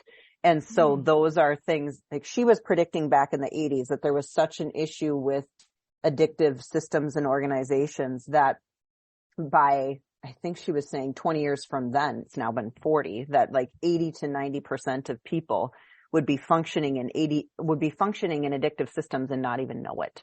Like, it'd be so baked into the policies in our work. Or she was talking about really rigid, like an example being a really rigid professor who's got such a stringent grading rubric that you can't even possibly achieve it. Those are like examples of addictive, like codependent, perfectionist type of behavior. There's never enough. We're always trying to achieve this higher and higher thing. So you almost have to give permission to yourself to be messy in a way. Yeah, absolutely. So her work, I think, is one, the Mindful Family Guidebook by Renda. I always forget Renda's. She's got two names, so I never want to say it's just the last name, because in case I if she goes by both, but the Mindful Family Guidebook is helpful for that. And really, when I talk about nursing and creative healthcare management, it has a whole variety of resources following anything. They have a journal called Creative Nursing or Creative Nursing Journal. And also, some of our founders for OT were nurses and social workers and mental health. So it's important to know I'm trying to decolonize and actively deconstruct like how much sometimes when we like put the history over the contemporary and equalize that, even by those more formal technical terms, we get to claim this lineage of having been informed really because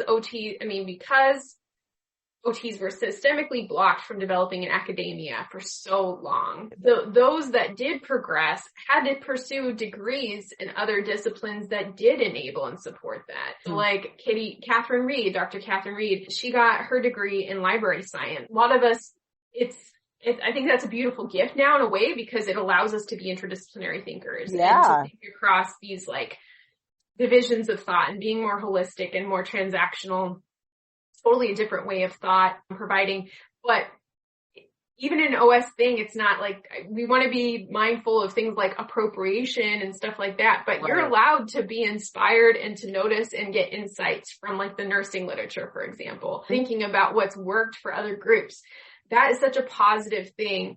And it's a good thing to look at how is OT developing in other states and in other countries around the US? If we can adopt, instead of like a comparison mindset, of more of a collaboration one that is when we're in a competitive thing of looking at what other professions are doing and feeling threatened and insecure that somehow that makes it worse. How can we spin for an opportunity that it actually creates a situation where a rising tide lifts all boats and having a different thought relationship to it. I think that there's so much, I like that you brought that up. And I think there is a way to mindfully consume others' literature and to be inspired by other communities. If you're giving proper credit and you're actively making empowered relationships like you're saying you've built with the nursing community, it just brings insight and healing to the whole system. I really wish this is the way that science worked in every capacity. I think that's a sign of some of the toxic, addictive patterning probably in academia where you keep everything so strictly separate and you're like bitterly competitive about who's going to be the first one to publish on this insight rather than let's collectively celebrate that we accurately were all identifying a shared concept. It must be a real thing that we identified. We could be happy for each other and get to it is just so helpful to understand these things that they actually play out systemically. And to understand the why of why would these issues happen, that it's not so much because people, I always joke, you're not a jerk, it's your nervous system. Like when you feel like you need to go and fight and flight or freeze or shut down, chances are our nervous system is telling us, like our body's giving us cues as to what's happening there, or to get curious about historical context that maybe has nothing to do with present day, but what happened back there. And that's where I think it's so important now to look at like Dr. Brittany Connor's work, bringing in more community stuff into the intro to OT text. I'm so excited about her partnering with academia. A little bit about that. Is that the textbook that just recently got launched? That's the most recently launched. Yeah. Yep.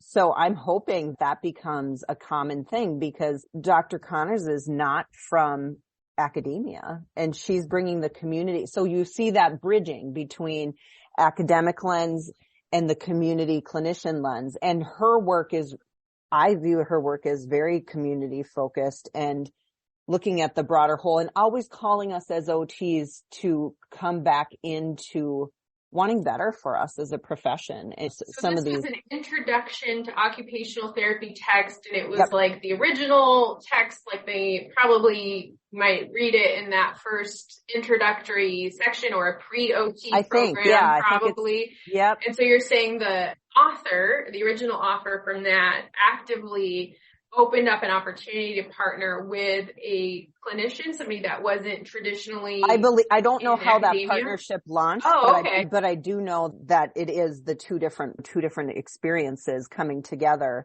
Brian, I think, is the other author. That's incredibly inspiring. So that stuff, again, follow, right? Pay attention to where those things are happening. And you can do that too, I feel, as a clinician. Like, I think that's now an ethic I've internalized in learning about occupational science. I always look at the example of Louis Leakey. So Louis Leakey was a biological anthropologist that had a really high position in academia in the UK in the late 60s. And he broke from protocol on terms of who is supposed to be given opportunities to help develop that science. And he took a risk on two people that end up being important to OT's history and legacy, Diane Fossey and Jane Goodall, as part of the Trimates. I'm just highlighting them because Diane Fossey was an occupational therapist and Jane Goodall went on to contribute to the development of occupational science. But both Diane Fossey and Jane Goodall Jane Goodall didn't even have a bachelor's degree, I believe, or she only had a bachelor's degree. And I don't mean to use those disparaging terms, but these were systemically, quote unquote, undereducated women that would maybe have no business being on the ground floor facilitating a study around human origins. But Louis Leakey took a chance, disrupted the system, and as a result, changed the entire scientific paradigm for how, even in the West, they understood the value of non-humans and the connection that humans naturally have to the outside ecological world, and imagining that animals can also have subjective experiences as they develop and navigate their ecosystem. I feel like that action right there is core to what I wish for occupational therapy and occupational scientists, and seeing your potential as an OTP as a gate opener. And this is not just insight for academics to continually broaden the table for who gets to develop our science and our evidence base, but you as an OTA can open up those opportunities for your clients on a daily basis. We're there to help our clients have a voice at the table and to enable connection, belonging, an empowered voice in how their treatment is happening in the healthcare system where they're not an empowered seat at the table. This book, that's just something that is important. You get to give yourself permission in the legacy of OT is that you can be a gate opener, and we will see our practice positively evolve as a result. And as a clinician, please show up to these tables. AOTA has a clinician representation deficit. Let's challenge that. Let's show up and find ways where there are openings. If you're in a position of power, create openings so that can be shared. I'm sorry for stealing the mic again. No, not at all. It's a very passionate subject. I absolutely get it. Yeah, and that's one of the other things that we wanted to talk about is looking at preventing tokenization of voices too. And these addictive systems discourse that we often have is around performative activism. One of the things that came up is there was a sense of creating the term of OTP was maybe a sense of virtual signaling or a performative activism where they're putting lip service to inclusion but not really supporting it in some way. And I know that's been a concern of yours, and is also something that I guess in general we were having a conversation about what does it mean to include diverse voices when we're making decisions, and how do we make that substantive? I think your salons are a really great way of where this isn't performative activism, this is an act. We can show up at this table and actually talk about these issues in an empowered way and hosting things like that. And I'm curious what you also wanted to have in this topic of how do we include diverse voices? Yeah, I would say, again, everywhere we're at, there's a chance to be curious and notice who's missing from these conversations. Sometimes we don't even notice they're missing because it feel like sometimes we can have such we've almost accidentally thought one way is the human way, and that is so not true. Or depending on how many different ways of being a person is exposed to, you just think, oh, this is just something everybody's experienced. No, they haven't. And so I think part of that is intentionally being around a lot more people, first observing from afar and going on reading, going on YouTube, whatever, all the different ways that you can observe without going, and almost stair step, you would outside the echo chambers. Yeah. And then build towards having more relationships that are intentional and understanding. And because in reality, in the United States, there's so many different cultures here.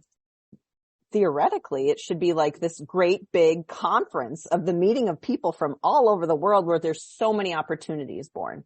Instead, structures are informing the functions where if the structure has it all look one way, then it's a good cue. Hey, wait a minute.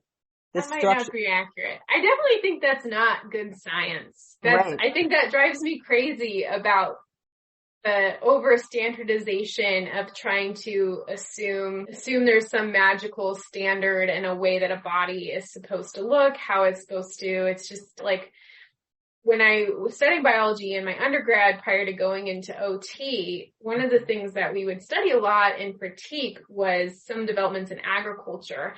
So if you have what's called a monocrop, where you genetically engineer a strain of a seed to have certain properties that are very useful in industry, the problem is that strain that you created, because it's the same operating system inside that plant, it's really easy for viruses and pathogens to engineer ways to take advantage of the vulnerabilities in that system. And that's part of why ecology tends to be pretty diverse and nonlinear over evolutionary time, because there's genetic long-term advantages for the lineage to have diverse representation in different forms. That's part of why we have different biological sexes and genders, that the genome itself is more robust over time if you have a diversity of reproductive and environmental adaptation strategies. Because time and space over evolutionary time is incredibly volatile on Earth. You get ice ages and the landlines. There isn't a lot of stability in science, actually. It's really, you have to be open, reflective, and asking curious questions and observations in live time in order to get accurate, meaningful information that helps you adapt to the next stage. If you're going off of a data set that was standardized in 1978, guess what? We live in a different world now.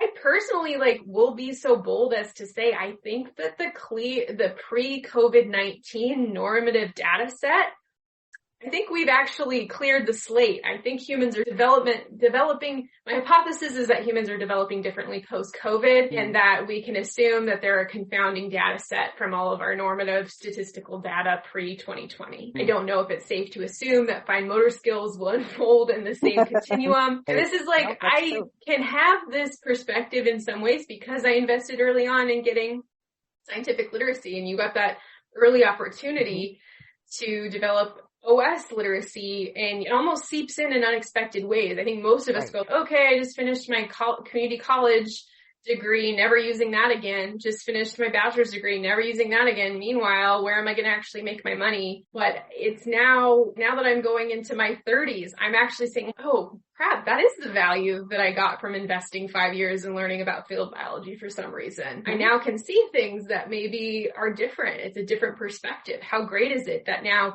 OT gets the insight of a former field biologist and an addictive patterning specialist and clinical psychologist. We're actually a more robust, likely more scientific field because we have such a diverse cohort. We're so used to seeing that as a disadvantage, but I really think if you take a little bit of a perspective shift and you're willing to bravely take advantage of the invitation that offers, it could help us be one of the more, for example, real quick, in one of the things I learned from field biology is in a landscape where there's a high degree of volatility over space and time, like it's a seasonal environment, like in the Northern Hemisphere, generalists are favored. Generalist species are favored. So you'll see things like raccoons in North America thrive above the equatorial line. And that's because they can pivot and take advantage of different dietary sources, and they can respond to ecological changes in cold and heat and migrate and whatnot. But in places where there's a stable climate and stable ecology, specialists are going to be selected. So if you take that metaphor and look at human systems, if you have a stable healthcare system, probably the specialists are going to be more valuable.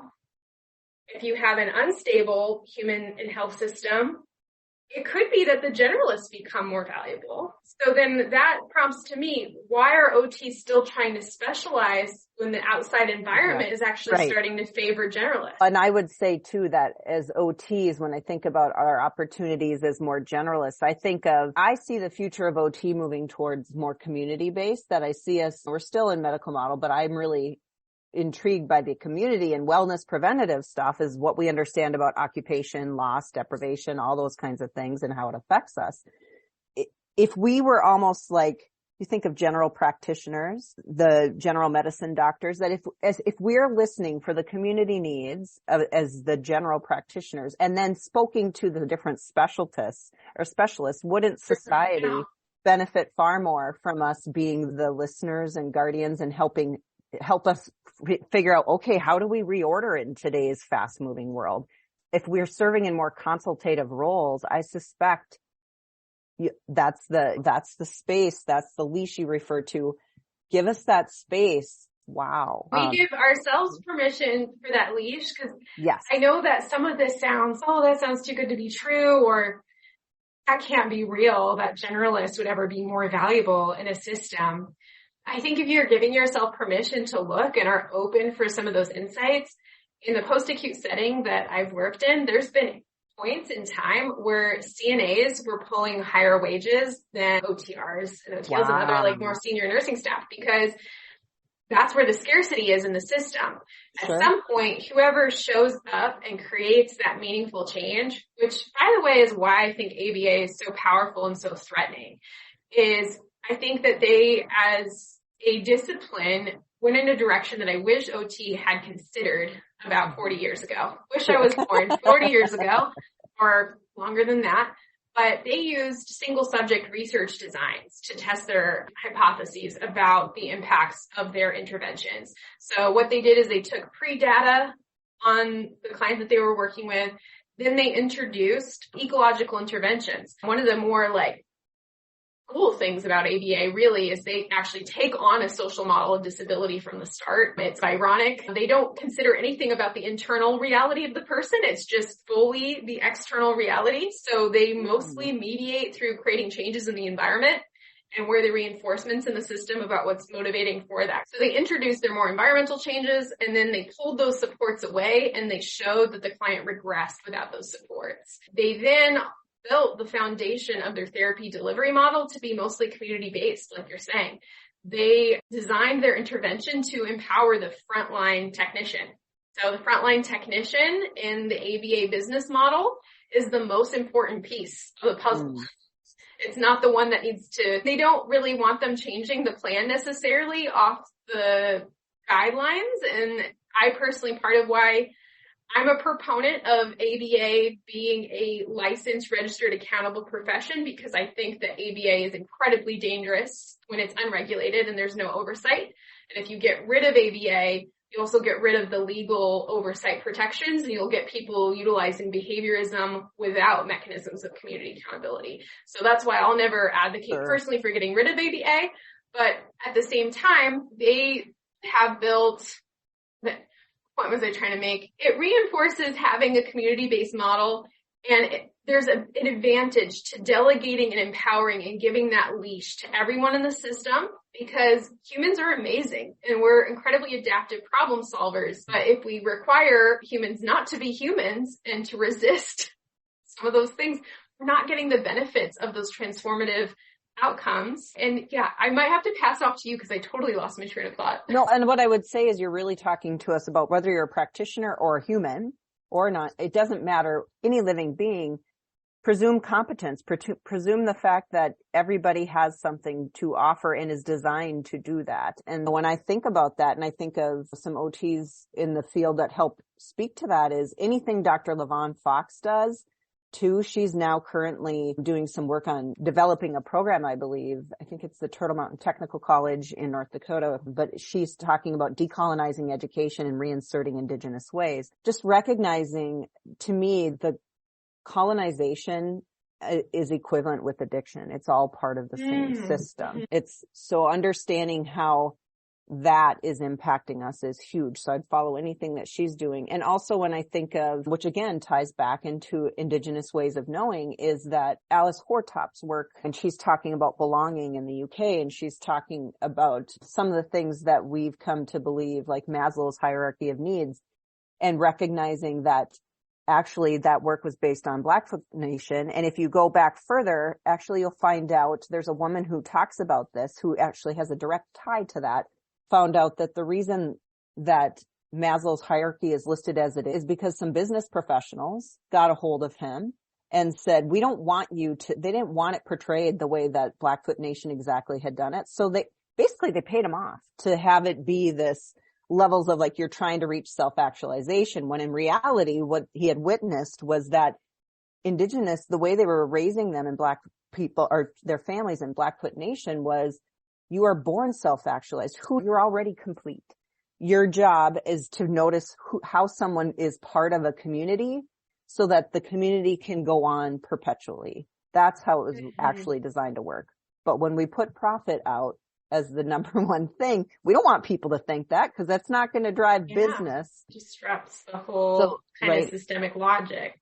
So I guess what I'm saying in all of that is it's okay to question all the things. It's probably necessary for us to question all of the things. I don't have all the answers, but I feel, and I think that also speaks to Resmaa Menakem's work about talking about there's going to be pain. It's clean pain or dirty pain. And so I don't fear having these conversations, maybe because I've been doing them since I was 21 and became an addiction counselor. I'm more concerned about not having them. And not having them in ways that hold the space to honor all of our unique ways of being. And that to me is frightening. So I'm wherever there are spaces where people are willing to go there, and to always recognize we're all part of these systems in some capacity. So none of us are going to enter these conversations and have it all together and perfect. It's going to be messy. It's going to be messy, and prepare your nervous systems to be in a state of grace. And I imagine, even though I talk a big game on this podcast, for example, and I'm a huge enthusiastic person for holistic, full scope OT practice in the US and beyond, and I'm a big enthusiastic contributor for that, I'll admit I'm mostly trained as a pretty typical traditional OT clinician in the US. I'm still evolving my practice on a day-to-day basis and finding those opportunities to play with the edge and be rough and, like you're saying, giving myself permission to play and enhancing my practice and finding opportunities to be more holistic. But that being said, I can speak, and I know some of the background of being a more traditional biomedical OT. And with what you're saying, I feel like even traditional biomedical OTs that we're focusing just on individual client factors and things in the system, but what you're saying is very similar to what we do in post-acute on a daily basis, where if somebody is limited by knee pain after having a total hip replacement, we are used to understanding their perspective, their denial of what their needs are, and how, like, sometimes you have to listen to your pain, and we need to find the right times to implement solutions. And when not, some of these conversations are new and some of them are ancient, but as an OTP, you likely already have well-developed skill sets around these questions in the work you're already doing with your clients. That this is that first step, is acknowledging the context that we're in, noticing that we've had a disruption, something we thought and what we expected to have happen didn't go as expected. I'm thinking social thinking's terminology, right? Is this a big problem? Is it a little problem? What are our emotions? What is our zones of regulation around it? We can utilize these tools we've already cultivated with acknowledging these bigger questions that are, painful to consider. They're difficult to take on and face.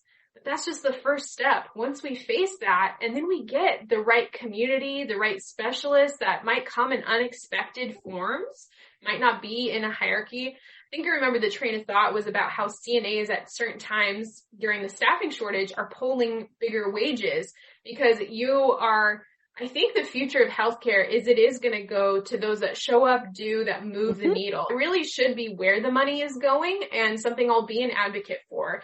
If we're not contributing in some meaningful, concrete, almost material way to transform the lives of our clients and the systems we're working in, and we can't show on a measurable spreadsheet in connection to the subjective and qualitative factors of what we do, which OS gives us a mechanism for that, by the way. They allow for mixed method inquiry and data. Implementation science is moving in a direction where we can take outcomes data along with those qualitative, subjective experiences that need to shift. Showing up on the front lines is really where this conversation is going, not just in theory, but in actual healthcare funding. This is a chaos theory in the nursing landscape, complexity theory. that is what is dictating a lot of staffing policy in hospitals right now, because they're responding to the biggest needs rather than pretending that they can pre-plan a hierarchical system. Like that goes back to that like stable terrain. You have a stable healthcare system where you're imagining that you can prepare and budget for something in the year ahead. That's obviously not going to succeed during a international pandemic. Instead, they're using a more responsive model where you staff according to the highest need. Right. And you get better outcomes the more leash you give to the frontline clinicians to make decisions. That's how the future of healthcare happening right now. And the slower that OT adapts to this new, more non-hierarchical model, this more decolonized model, I think the farther we'll be left behind personally. No, so it would behoove us to put our time and energy in that direction and to figure out, what does that look like? How do we know each other so that each of us can show up with our best abilities? Because like the other piece is where everyone juggles multiple roles. How do you reconfigure how we spend our time and energy? Is a 40-hour work week necessarily going to be the thing that gets us there? I don't know about that. Is it better?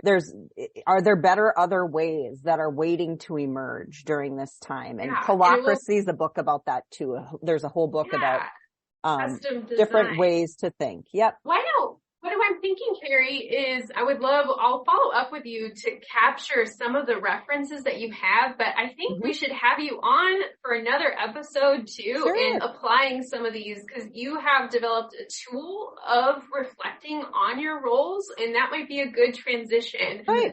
So I think just in reflecting on this conversation so far, we've been able to hit on a few really key areas, which is that addictive patterning is something that isn't just on the individual level. It also plays out in the micro, meso, and macro level in different systems.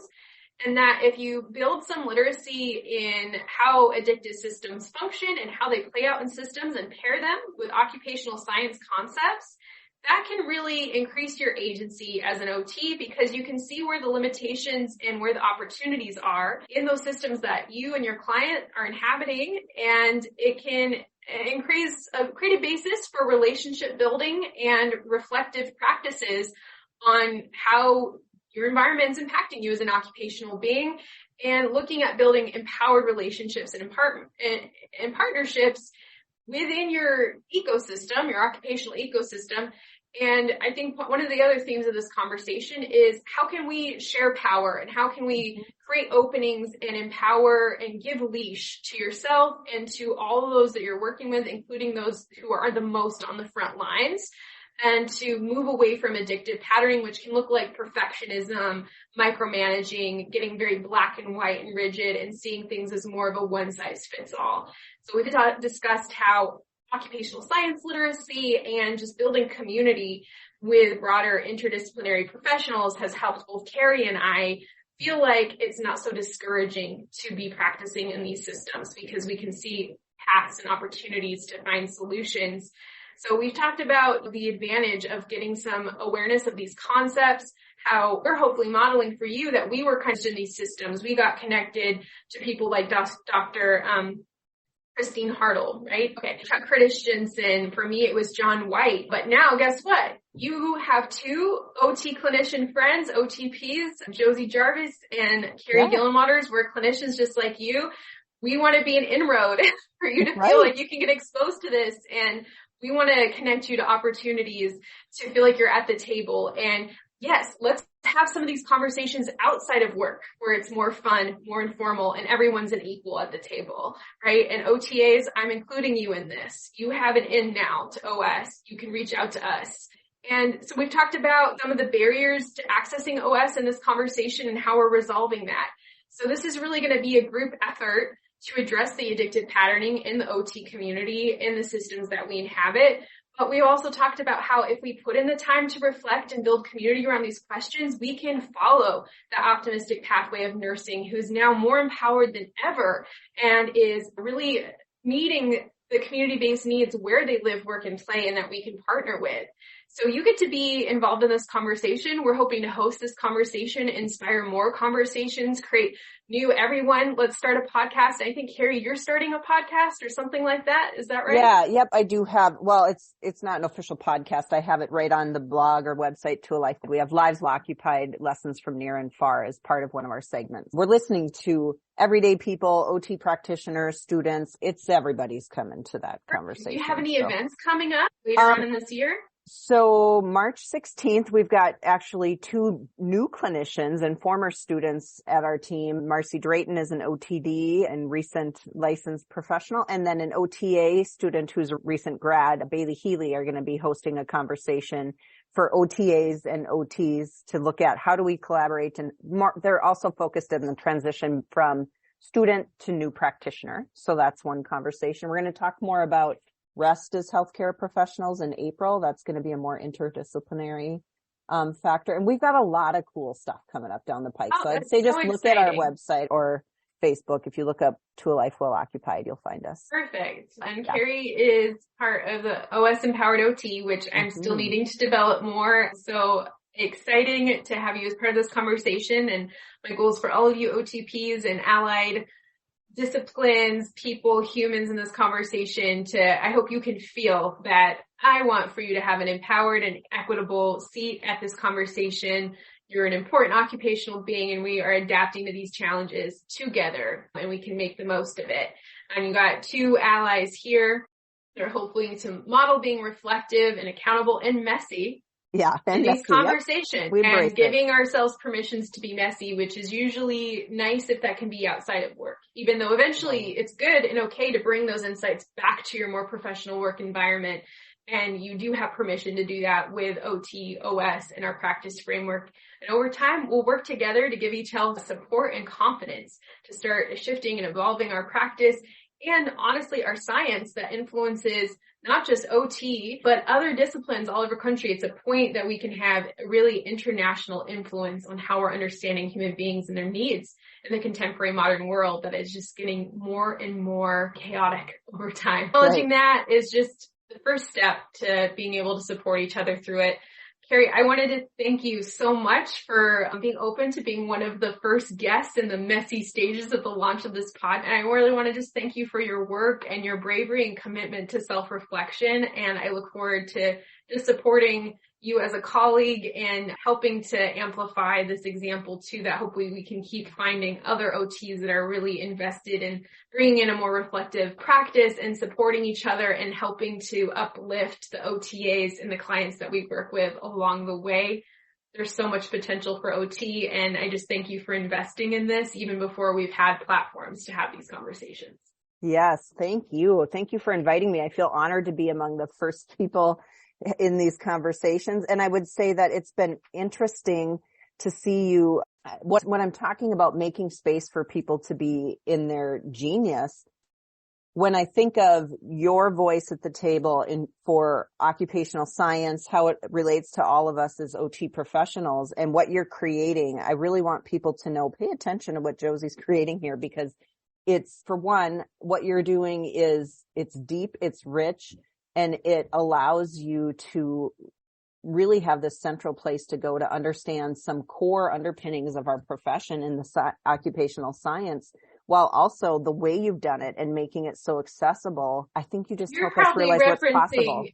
You got to, so Kary is one of the beta testers for the Foundations of Occupational Science course that I have been developing over the past year with my capstone. And I am going through a stage and I need to make space and time to go through some edits and revisions of it to make, almost to decolonialize it a little bit, because I had to follow so many academic standards that now I don't have to follow. Exactly. But that might be what she's referring to and part of the goal. So I would love to create this, that we can play with these concepts and have these conversations and really to create space.